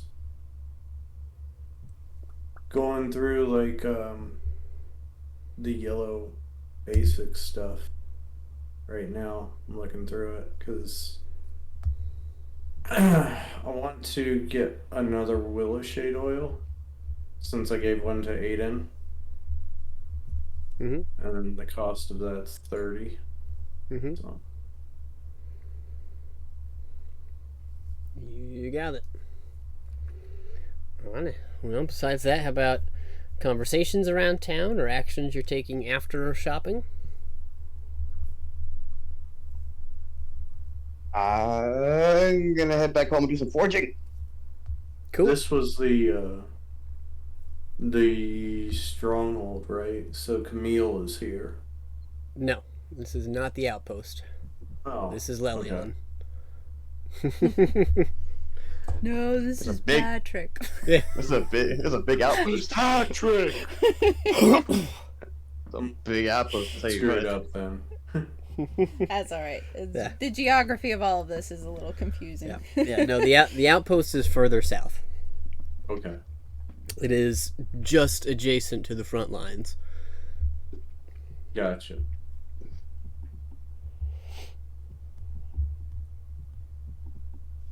All right.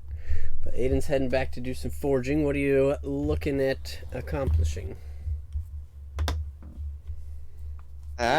Shit, I can't do my, oh wait, an animated shield is also requires attunement, right? Yes. It's an animated, okay, so I figured, okay, this time I'm tracking everything. I'm gonna go, I know it's gonna break my enchantment on it, but I'm gonna start trying to upgrade my plate mail. Okay. Your plate mail is the one that gives you haste. Yep. Okay. You will not have haste if you construction on it.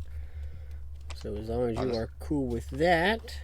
Let's go back to Nettie and ask her to enchant it again. I also have a question really quick. Sure. Am I able to request an upgrade on a Glamored studded leather in any way, shape, or form to give it even a 1+1 AC or anything? That's another one where you would have to break the enchantment on it.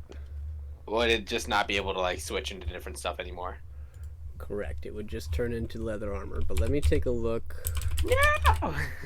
I mean, out of character, Aiden has a +2 studded leather that he was making for Bink. Can we fuse both of them to make it a magical studded leather +2 that can switch into anything? Okay, Glamored studded leather is rare.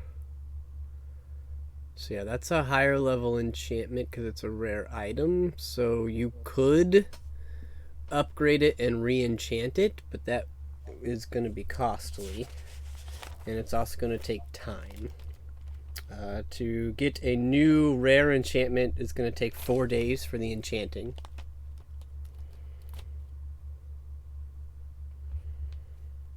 Damn. How long we staying here? How long we staying here for? Not that long, I'm guessing. If anything, I'll just keep my armor the way it is. Okay. Yeah, no, I'll just keep it the way it is. I mean, I'm in the back lines anyways, or maybe in the front lines soon. Yeah, I'm not saying it's impossible. It will just take some time. Yeah. And I'm pretty sure you have the money to accomplish an enchantment like that. Now we do, yeah. on. But we said Aiden is looking at increasing his plate mail. And what is your plate mail right now? Is it base plate mail?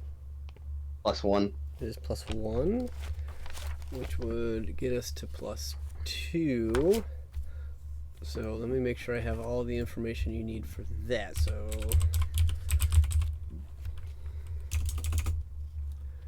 plate.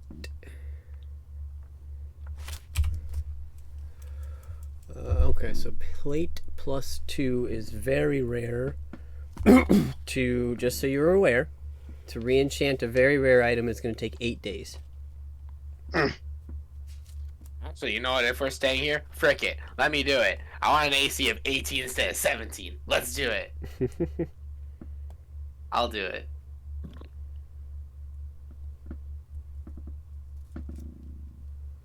I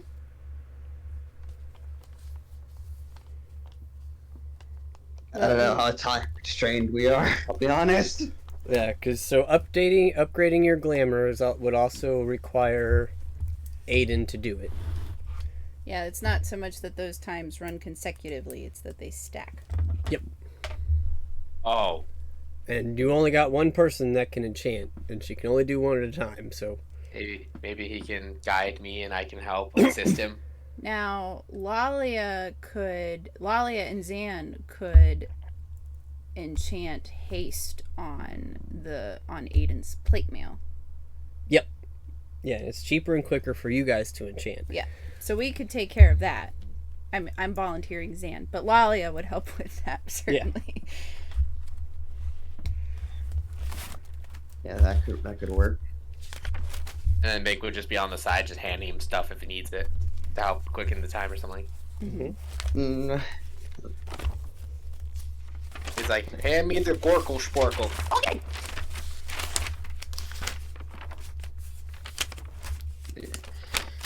I'm gonna still go forward with trying to enhance this haste. Or not haste, freaking plate mail. Okay. You'll need 16 steel bars. 16. Wow. Yep. To go from +1 to +2, you need the base crafting materials ×2. Oof.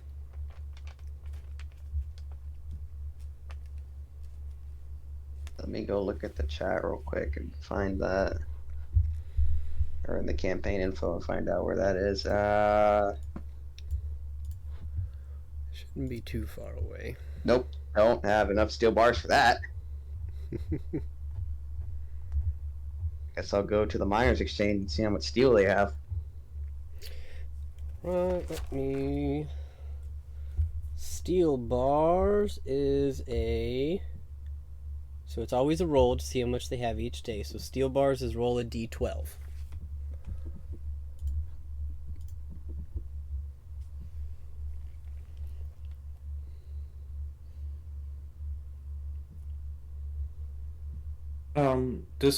Disarming traps or opening up locks require thieves' tools.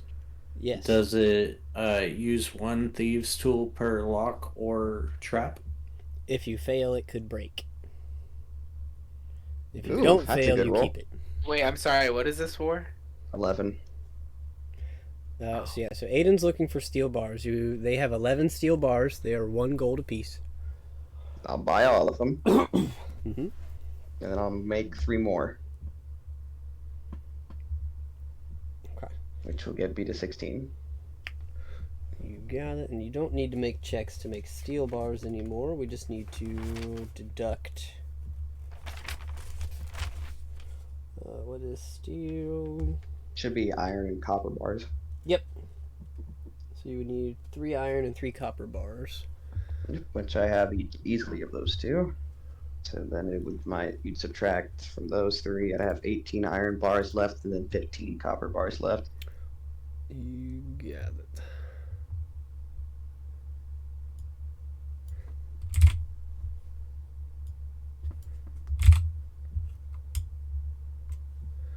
That gives 14, so that gives you plus 14 steel bars, which gives you a total of 16, which is what you need. Question. Sure.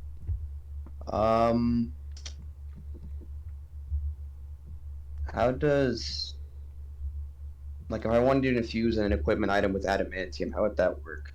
I don't think it would give the same effect since the item is not fully made of adamantium. Correct. It would just be design.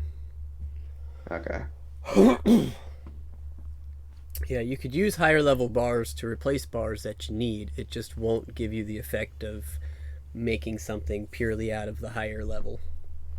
What if I wanted to? What if I replaced the entire amount needed with adamantium?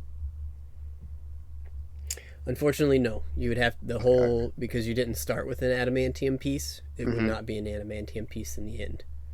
Okay. Alright. I'll just use the steel. Cool. Dex check plus proficiency. Yep, so give me just a minute to get back to that chart. And while I do so, I will answer Zanzidar's question to make sure I got everything for you. Thieves' tools, if you succeed your check to disarm or pick to lock, your thieves' tools stick around. If you fail the check, there's a chance they'll break, which basically means if you roll a natural 1 while using your thieves' tools, they'll probably gonna break and you'll need a new set. Okay. Can I pick up 4 of those? It'll Sure. cost me 100 gold. Sure. Okay. That is fine.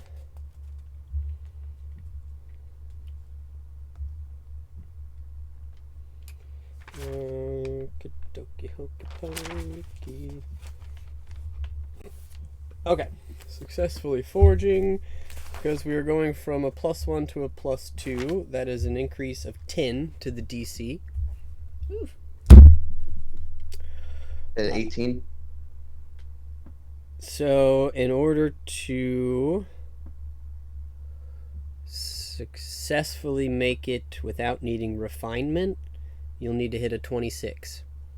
Guidance. Is Lolly willing to guidance? Oh yeah. She's Okay. standing next to you. But yeah, Okie dokie. D20 plus your dexterity modifier plus your proficiency, since your proficiency with smith tools. Plus 10. Alright, I like my odds. I like my odds.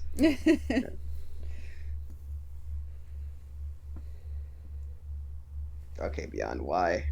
I don't know what is up with Beyond today, but it is just everywhere. Oh wow, I don't think I even need guidance. That's with proficiency, that is a 27. Okay, Nice. you got it. It takes you about 2 hours. You have made the item. No refinement is needed. And you can upgrade yourself to a basic set of +2 plate mail. Devar. And if I wanted to go for +3, it'd be ×3 the basic materials, correct? Nope, ×4. You would need Oh. 32 steel bars. Oof. And your DC would be increased by 15. Ooh. So you would need a 31 for no refinement. God damn. You did it once. Right? I did do it once.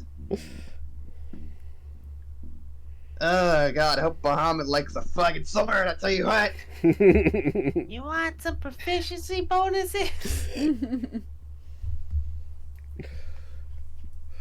Alright, and I would ask Molly if she is willing to enchant this with haste again.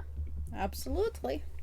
It will take me about 2 days unless I can get Zan to help. Yeah.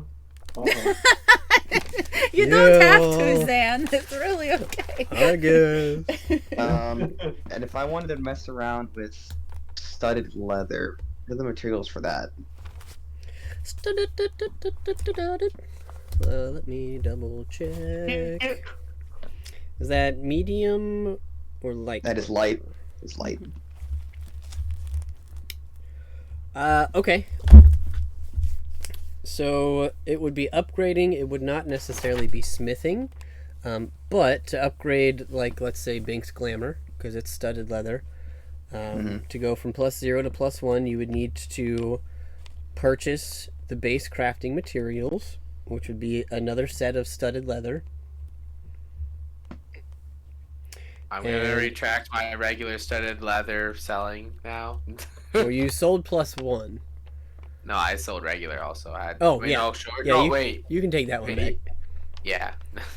And it would be a +5 to your normal forging and crafting chart. So you would need a 21 for no refinement. Or to a +1. Yep.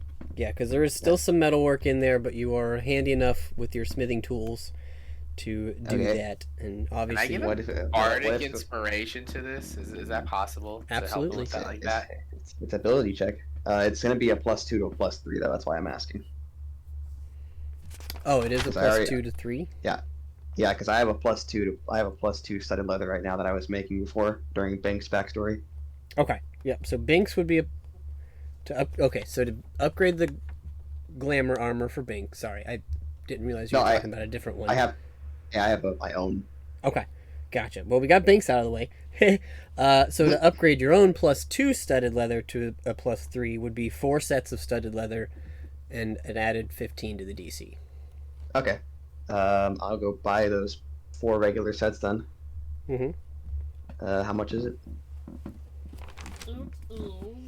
Whatever studded leather costs. Let me check on that. Would I just use the price even beyond? Yep, 45 a piece. Okay, so 180. Yep. Okay. I shall purchase. Grr. Is Lalia willing to guidance me again? I'm guessing I'm getting bardic inspiration. I'll hand the armor off to Zan and be like, okay, here you go. What's this for? Just cast haste on it a couple times. I'll be back in a moment. Okay. All right, Okie so dokie. enchanting wise, let me grab that so we can finish that up. Yeah. It's going to cost you 500 gold in spell components and casting. No, I'm sorry, you don't need it because you have the item already. So never mind. It's just going to cost you spell slots, and if both of you are working on it, it's going to take you a day. Yeah. So Okay. cool. Yep. So you can put that back on. All right. Then we're gonna guidance to try and get a +3 studded leather. And bardic inspiration. And bardic inspiration. Stack. I'm assuming DC is also 31. Correct. Okie dokie. Here we go. We'll find out in 15 years. It builds the suspense, right? Yeah. Oh, I'll take that. I'll take a natural 20. And I guess I'll just bardic inspiration and guidance will get me well past the DC. Yeah, So because yeah. Dex check plus proficiency would have you at 30. So you Yeah. need help.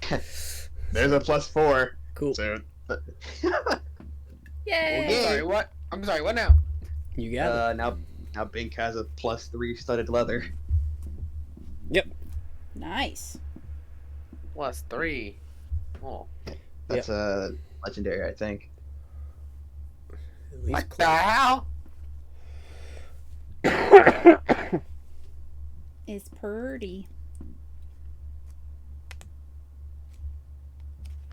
So now you have that 8C18, I think, that you wanted.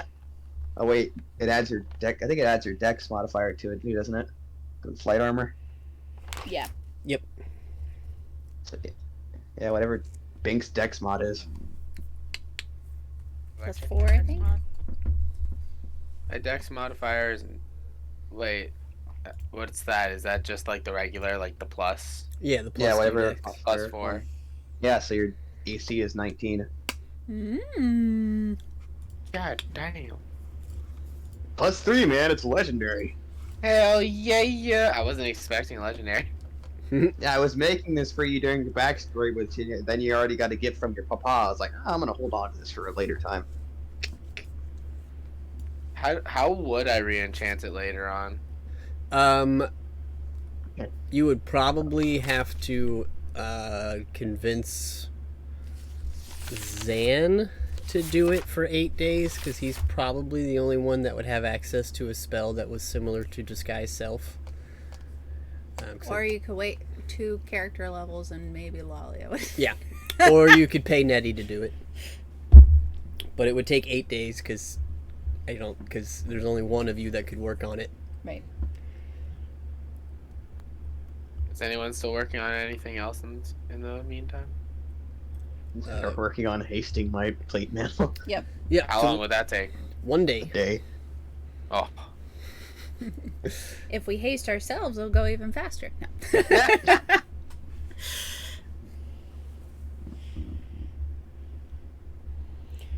And you start throwing up my plate mail. That's how that works. Yep. So we'll say that takes all of a day. You successfully upgrade your plate mail. You also make the +3 studded armor for Bink. And working throughout this day, Lalia and Zan, you manage to re-enchant the plate mail set with haste. And I would say you make it to the beginning of the next day without any issues, so you guys can long rest if you used anything. Mm-hmm. But this will be the start of day 2 in Lelion.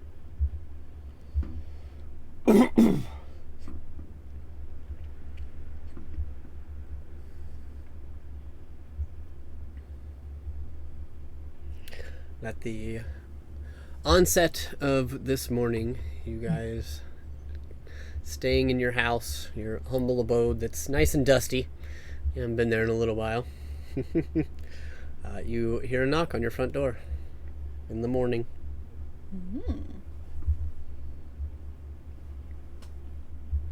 Don't everybody answer it at once.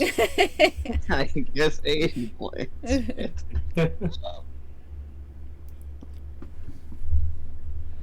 I guess I'll go. Knocks again. Right. Aiden, I guess Aiden will answer the door. So Aiden and Lala, you bump heads as you finally head to the door. Well, after you. And you open the door, and standing just outside, you see a familiar Tabaxi, now in a bow tie. Aww. Hi. Bow tie. I just thought I'd check in. I haven't seen you guys in a while. It's good to see you again, Rhaegar. It's been quite an adventure. Lalia can tell you about as Aiden starts shoving Lalia. Glares. Yeah, it's been adventurous. Oh, that's wonderful. Did you need something? No, I just missed adventuring, so I thought I'd live vicariously. Oh, that is fair, I'm also missing a finger. You're missing a finger? Yep, he holds up his left hand, and there's a finger missing. Where did your finger go? Noodle ate it. Oh, yes, how is Noodle? Alive. That is impressive, honestly. Pretty hungry. Yeah, Is she bigger? He bigger? Yes. She bigger. I don't know. I don't speak snake. All right. Speaking of which, do any of you guys know the spell regeneration? Nope. Damn it. I'm the wrong kind of holy caster for that one. I have to keep looking.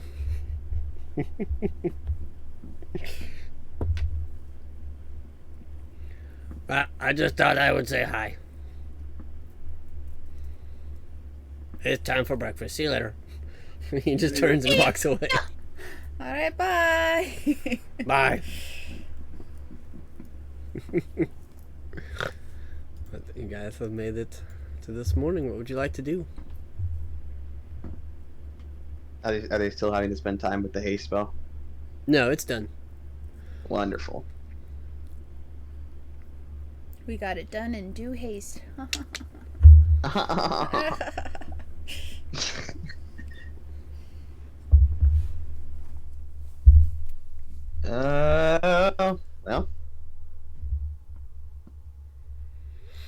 I don't want to wait 8 days to try to enchant a sword, so we're gonna.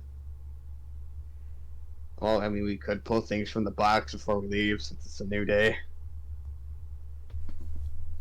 Because that's what's gonna happen next. Is we're gonna start heading out south. Mm-hmm. Okay. But you can pull from the box before we go. That's up to you. Got a little bit of gold. Let's go Zan. try to pull from the box. Okay. Another round of pulls before you set off? Yep. I'm cool with that. Let me pull my tables back out. Tables for days. Whoever wants to go first can go ahead and roll their d6. I will even upgrade you since you're heading out. Ooh. Ooh la la. 3. 6, 5, 4, 3. Yep. And a true 60. Nice. for that. And a 60. You pull out a Wand of the War Mage +1. Hmm. Well, I don't need that. Cool. I think that adds to your DCs. I think most of you have things better than that by now. Mm-hmm.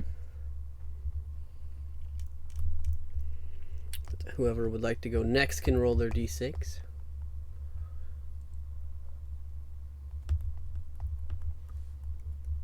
I don't all charge this box at once, alright?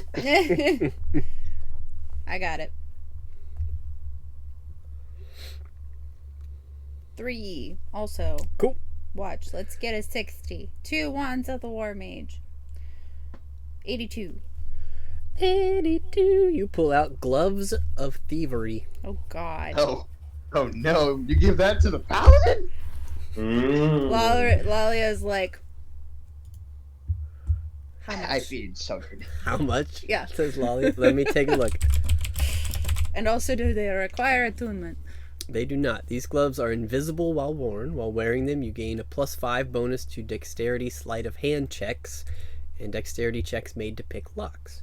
They are uncommon, so she's going to charge you 500 gold. Sold. If you don't pick it up, I'm... Well, Lolly snatches those up real Yep. quick. She whispers to Zydan, this will help with the pranking. Oh.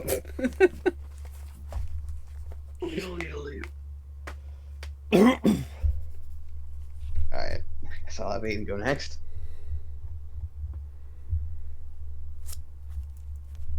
Ooh, that's a 5. Cool. Ooh. D100.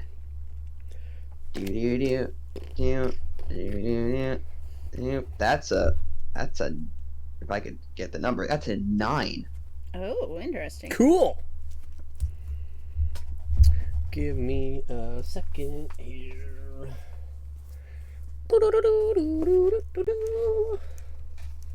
I gotta find a different chart Oh. in a different book Oh. Oh. so that I don't have to pick. I can let you pick for me. 1, 2, 3, 4, 5, 6, 7, 8, 9, 10, 11, 12, 13, 14, 15,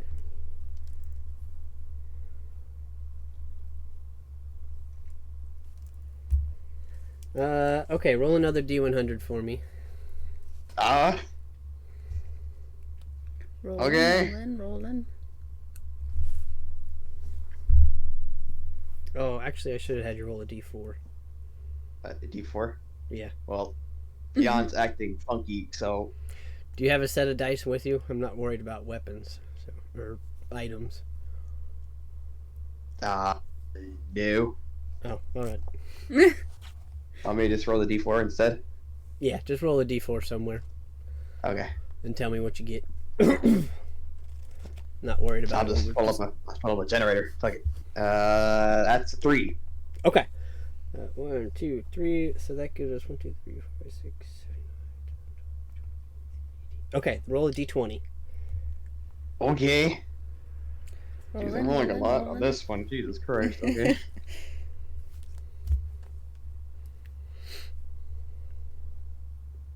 Beyond. Why are you so fucking slow?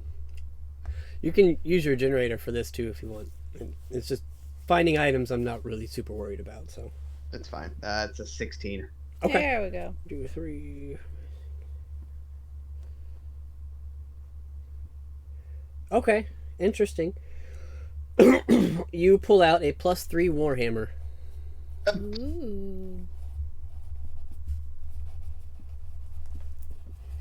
Again. So let's see what a Warhammer. I think very rare. Yep. Very rare, versatile. Yeah, it works like a longsword. It's just bludgeoning. Says, oh, that's pretty awesome. 20,000.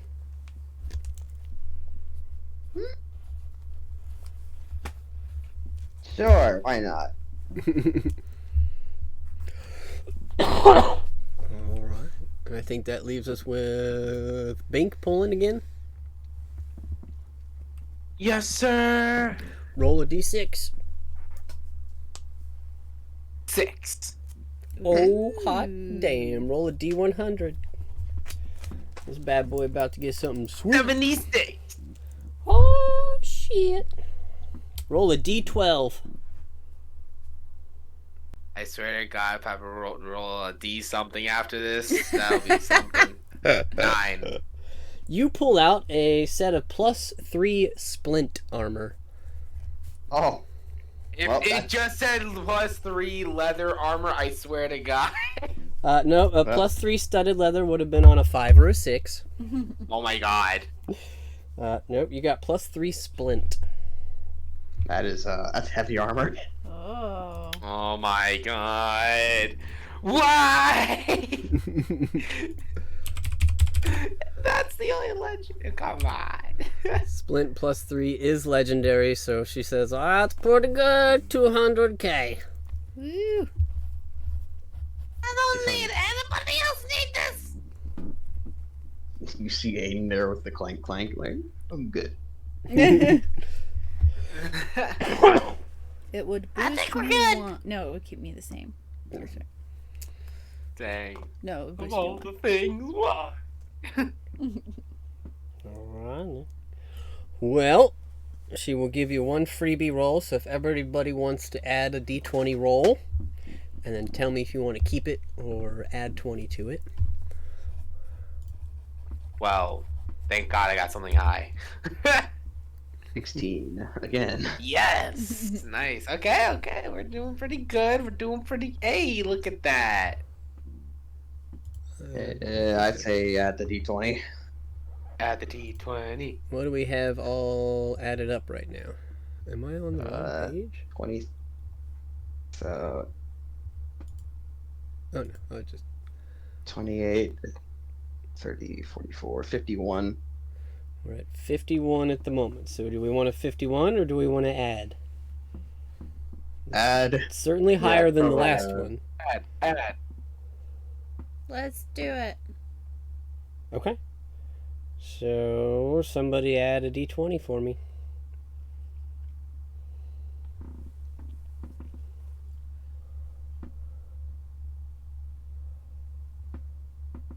somebody 3, 2, 1, or I'm gonna do it myself. I'll do it. Oh, I'm Pink's got it. 16. Okay. Oh. Okay. 51 plus 60. Okay, that's better than 52. Minus the 1. Minus the 1. 67. Okay, 67 and 66 are exactly the same. You guys already got armor. So, yeah, that's not nearly as cool.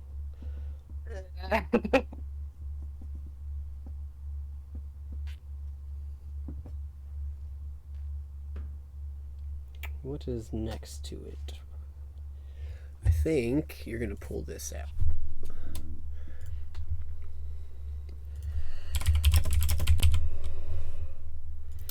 You pull out a rod of resurrection. Mother. Oh, Oh. This rod has That's 5 legendary. charges. It is legendary. While you hold it, it does require attunement by a cleric, druid, or paladin. You can use an action to cast one of the following spells: Heals for 1 charge, or Resurrection for 5 charges. Wow. The rod regains 1 expended charge daily at dawn. If it's reduced to 0 charges on a d20 roll of a 1, it disappears in a burst of radiance. 250,000 gold. Well, she's pretty. God damn. I don't have the attunement slots. Hey Garnet, are you loaded? Do you... Yeah, but I can just cast that spell. Oh, alright. Can save you some coin. I'll think about it if you guys don't want it. Yeah, it was either that or +1 scale mail, which is not cool. I mean, it might look cool, but... Yeah, not when you could get a couple of rolls higher and get +3, so... Yeah. Alright. Well, she will hold on to that in case Garnet wants it for later or something. But there you have it.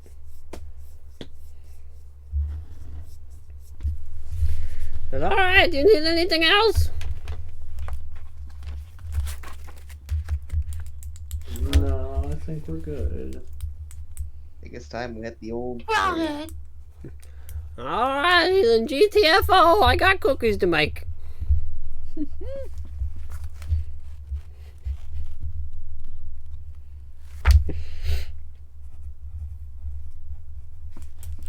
Alright, so you guys walk out of Nettie's. You have rested, recharged, got some stuff ready to go. You guys are standing in the town of Lelion. You are, I believe, getting ready to head south to the southern outpost. Tell me, who knows where that's at?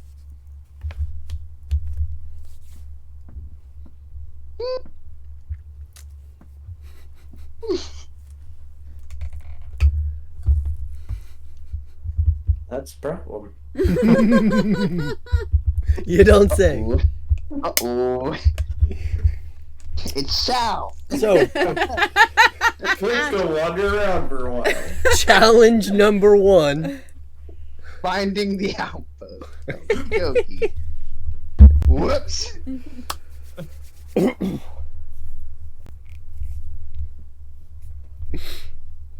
Well, can we make, I don't know, what kind of check would be to try to find this place? Make an intelligence check. Intelligence? Mm-hmm. Yeah.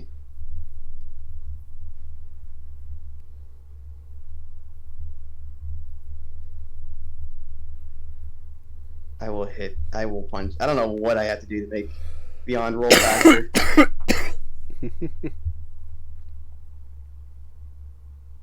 That is a 17. Okay. You think about it for a few minutes, and then you remember that Lelion is a stopping point on the way to the south. Though you have never followed the troops to the south, there's a good chance somebody here might know where it's at. Let's go ask one of the Neverwinter troops where the southern outpost is. Yeah, let's do that. Alright, so you guys head to the guard barracks, which is the converted planar wizard's tower towards the northern side of town, and you walk in and you see there are a few guards milling about. You also see Gory. As you walk in, Gory kind of spots you and says, "Ah, hello!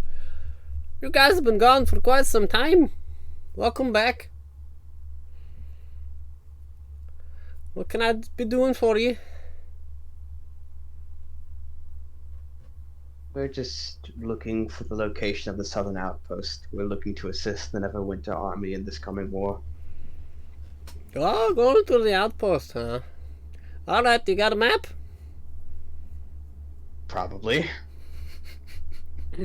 Anybody got paper? He says, "Don't worry, we got extras." And he just pulls out a map from the guard supplies. He says, "Alright, well, here's where we are." And he's going to circle Lelion on the Sword Coast map. And he's going to show you. I don't have this available yet. I can get it for you if you want. But if you look at a regular map of the Sword Coast, where it says Waterdeep, that is actually the kingdom of Varlani. That is the kingdom you are headed to. There is a small passage between the Mirror of Dead Men and some mountains on the east that is just northwest of Waterdeep. that is the border for the war. And he makes a point that is kind of at the base of the mountains, just a little bit more northwest of that. And he said, and that is where he pinpoints the command center is. This is the southern outpost. This is the first stop. He tells you he is not able to mark where the smaller outposts are because that is classified information that nobody that is not on the front line is allowed to have, so he doesn't know. But he does show you where the command center is. And it looks to be probably about a day and a half to 2 days journey from here at most. Says, well, Wonderful. that's where it's at. Good luck. Don't piss off the sergeant. You mean Camille? Oh, yeah.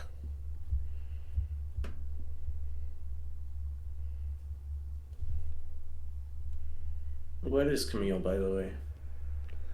A sergeant, I just said that. No. Is she a human? You'll see. Oh, great. Cue the ominous music. I'm not gonna I guess say if it- no, but I'm not gonna tell you yes. You'll see.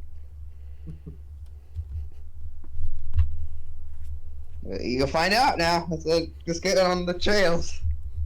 Alrighty. Any other questions from me?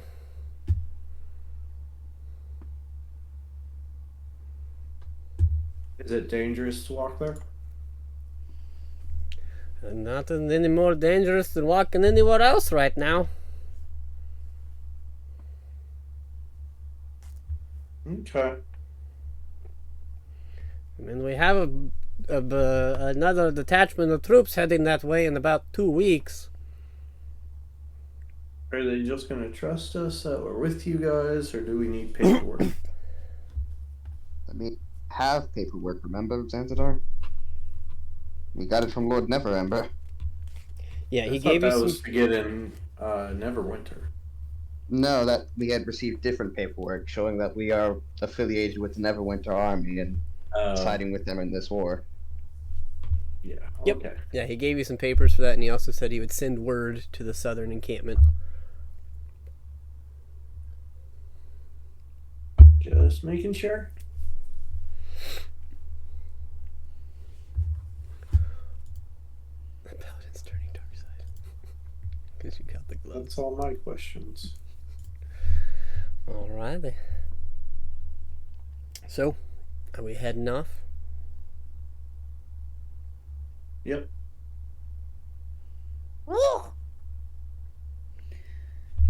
Alright. Well, so, making your way out of Lelion, headed south in an attempt to head towards the southern outpost, the first staging point or command center for the southern operations for the war front. I would like whoever is leading to go ahead and make me a survival check for your first full day of travel. That'll be Aiden. I will guide you. Okie dokie.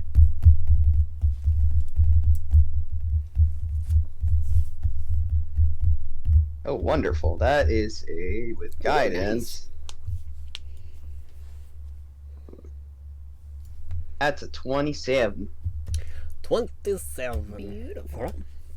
So your first day goes by pretty smoothly. You guys are headed south. You don't really run into any issues. You don't see anybody on the road. Given that it's wintertime, it's starting to get cold out. Not quite as many merchants traveling or things back and forth in this area. So towards the end of your first day, night begins to come. And you guys have made it most of the way there. You figure you can get there sometime tomorrow. But as you look to stop for the evening, or do you want to try and walk through the night?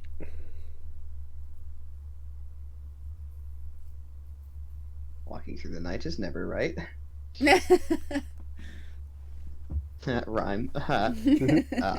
Firstly, I would stop for the evening. Sounds good to We'll me. stop then. All right. Once we're setting up, when the camp is set up, I will have Aiden do something. Okay. Are we setting up camp, or is Bink gonna make a mansion? Oh yeah, forgot. I'm gonna open my door as they're all setting up camp last second and just go in. You got it. So as you guys have just finished the final preparations for camp and have lit the campfire, Bink opens the door to a mansion. Bink's like, You gotta keep forgetting I have this. This is funny. Ha ha, Bink. Camp/mansion is set. So what would Aiden like to accomplish? Get into contact with Bahama.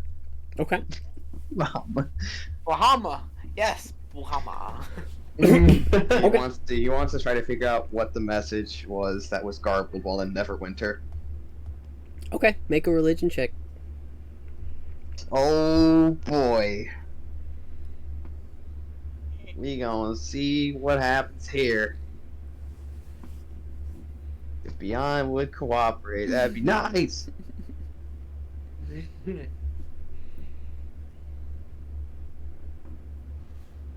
Okay, not a bad roll. Since we're already about to go to sleep here soon, why not use daily inspiration? Okay. 23. Okay. You reach out and you feel that you have his ear and that he is probably listening, but you don't have any response at the moment. He's not talking to you. Okay. The main reason he called was just to see what the message was once again, because while in Neverwinter he received interference, so he didn't get the full story. Mm-hmm. Like, they're close to what? Hurry, what did it mean, etc. Mm-hmm. Make an insight check. Okay. Let me make an insight check. Oh my god. Alright. That always usually goes well with things, right? What could go wrong? Everything. You trying to incite me, boy?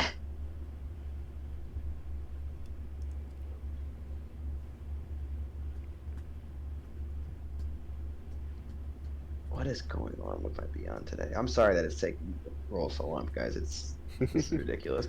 That's okay.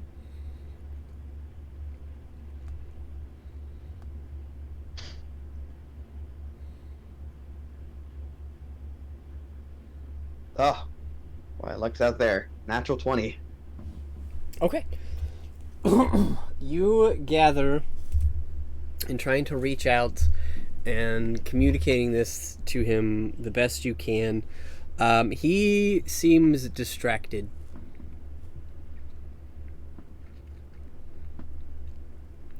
It doesn't feel like he's ignoring you necessarily, but the feeling that you get is that he is focusing on other things at the moment.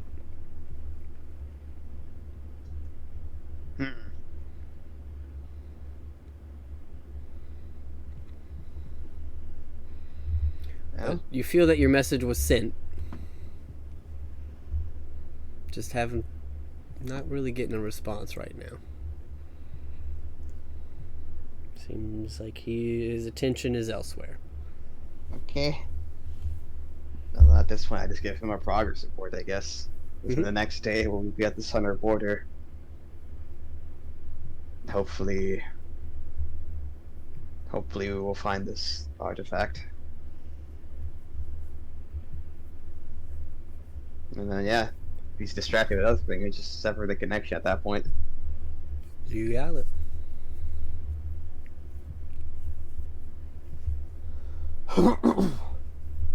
Anything else for the evening? Any conversations or things anybody would like to accomplish or achieve?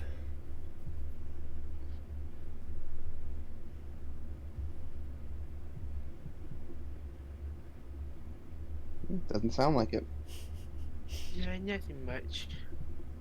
So you all make it through the evening. No watches needed as you can step into the mansion.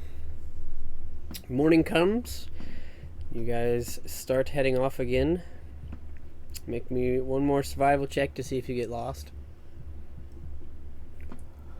Okie dokie. I'll guide you again.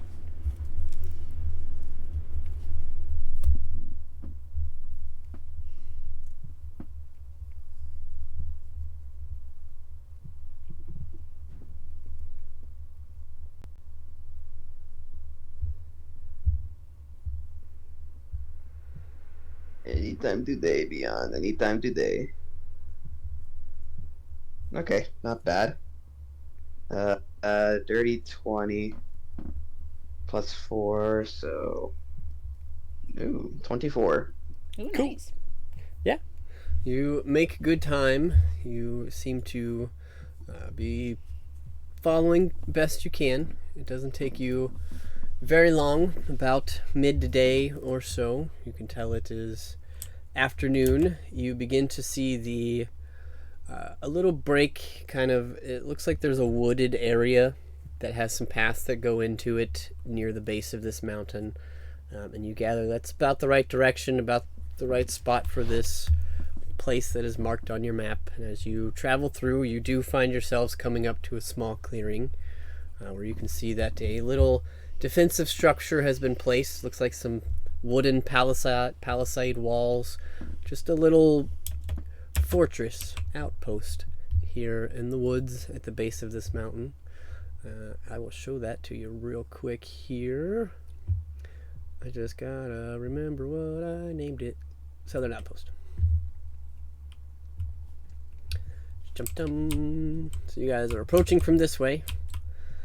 You make out this small southern outpost. You can see as you're approaching there are a couple of guards posted. There's plenty of soldiers and the like milling about on the inside of the walls that you can kind of make out. See plenty of tents and fires up. You see posted all along the walls are quite a few archers and soldiers holding crossbows. Looks like just generally guarding the area. As you guys approach, you all hear some shouts from inside of the camp. It sounds like some morning drills are being done. And as you stare through, you see a large female half-orc step from one side of the opening to the other, barking and shouting commands at soldiers that are in the process of going through what appears to be some morning exercises and routines. She is clasping a very large great axe. As she raises it, slams it into the ground, and barks out some orders that you can't quite make out from here, but you gather this is probably Sergeant Camille. And as you approach, a couple of the guards raise their hands as your party comes within sight, and you see the archers and crossbows along the walls all point and aim in your direction. Say, "Halt! Who approaches?"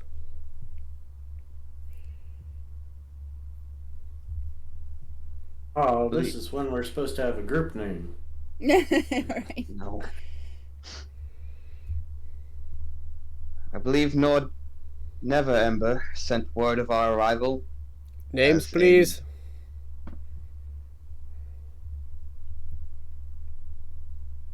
Aiden Montrone, and then you guys can say your names because I don't know your guys' last names off the top of my head. Forget my last name.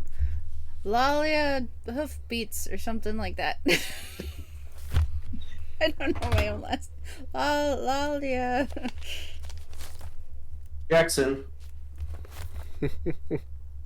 Aiden looks at Xandar like, the fuck? So, all right. That was Aiden. Wonderful. We believe we have you on the list. Give me just a moment. We have to check with the sergeant. Sergeant! And you hear coming from inside the keep, "What? Yep. Visitors! We believe Neverember sent them. Okay. Sounds a little pissed. As you see this large half-orc female come up to the front gate. She is towering. She is about 8, almost 9 feet tall. Very large, almost full orc size. With her great axe in hand, she stares down at you. Welcome to the southern outpost. I see you're the fresh meat Neverember sent, huh?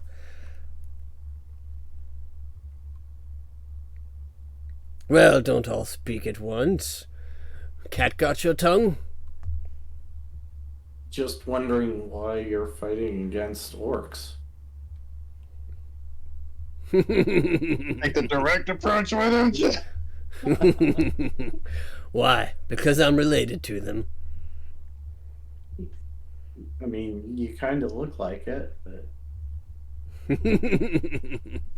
Well, you're not wrong. I kill because I like to. Respect. And what's more fun than killing a bunch of orcs and goblins that squeal every time you cut their throats? Humans just beg and plead and cry. It's no fun. It's already not enjoying being in the presence of this one. Not enjoying it. And she kind of looks you all over and she says, "You're gullible as fuck, ain't you?" I'm gonna say insight check personally. Right? Yeah. Like, there's no way you're leading a bunch of humans and you've killed humans in the past like this. There's no way. So, yeah, am I good to make an insight check? DM? Absolutely. Anybody that wants to.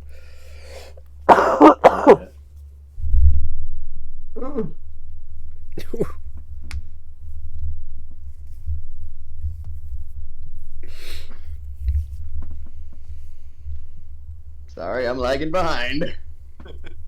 Aiden's thinking really hard. Hey, what's your end goal here? He's doing the freaking mathematic equations in his head right now. Like, Right. there's a trick to this. He's lying. What else have you killed besides humans? And orcs and goblins? Finally. 17. She looks you over Zanzibar and she says, Dragonborns and centaurs and gnomes. And at this point, Aiden, you gather that she's fucking with you.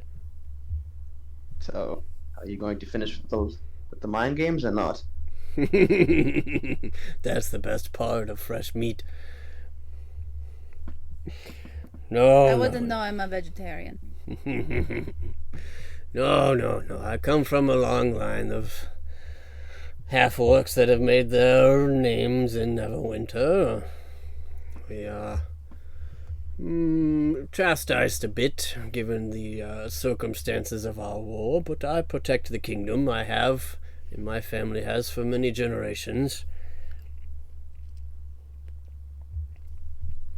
You could say I'm a legacy when it comes to the Neverwinter family name amongst the god.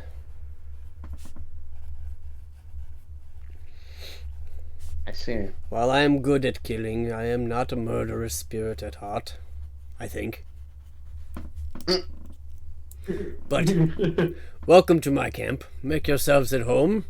We will have some discussions about the information Neverwinter sent to me. But for the morning, I have drills to run. Any questions? Do you guys play Mage Keep Away here? Aiden face palms. She just kind of looks at you and is like, "What?" Do you want to train some troops, Aiden?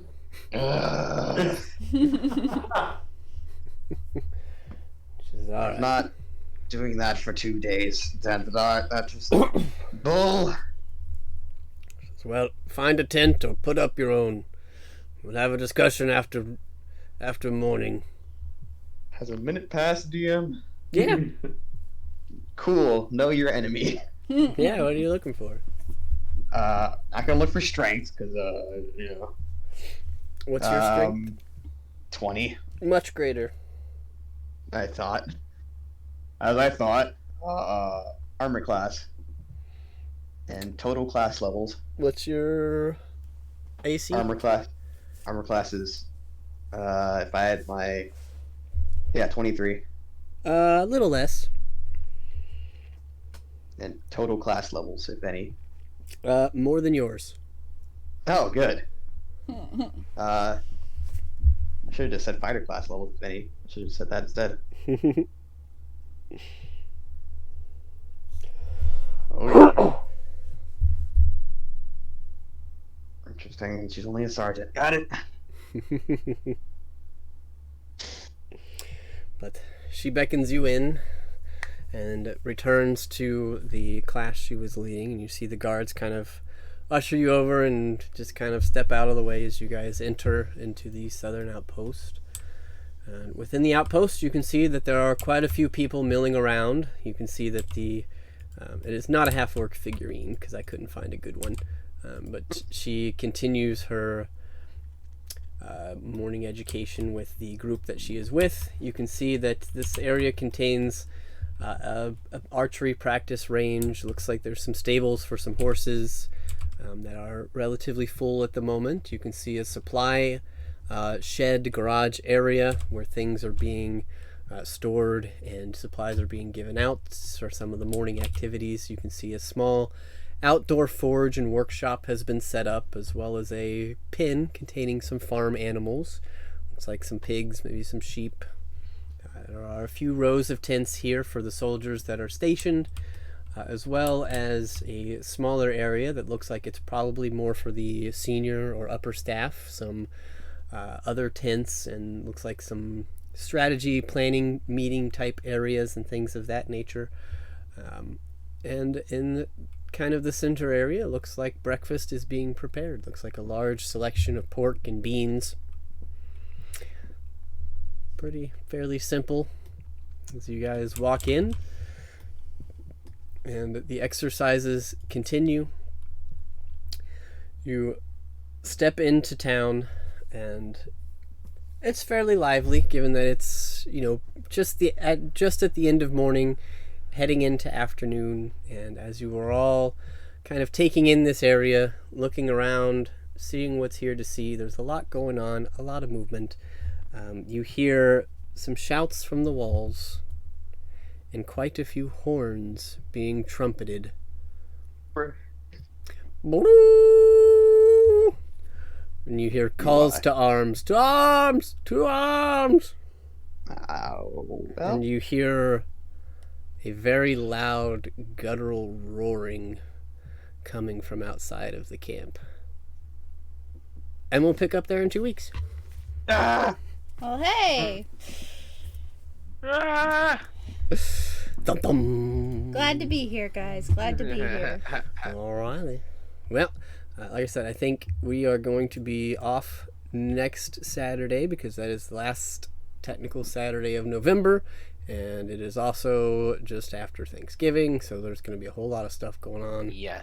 So we will not be meeting next Saturday, but we will pick this back up from here on December the 3rd will be our next full session. So I'm going to call the stream there. We'll see you guys in 2 weeks.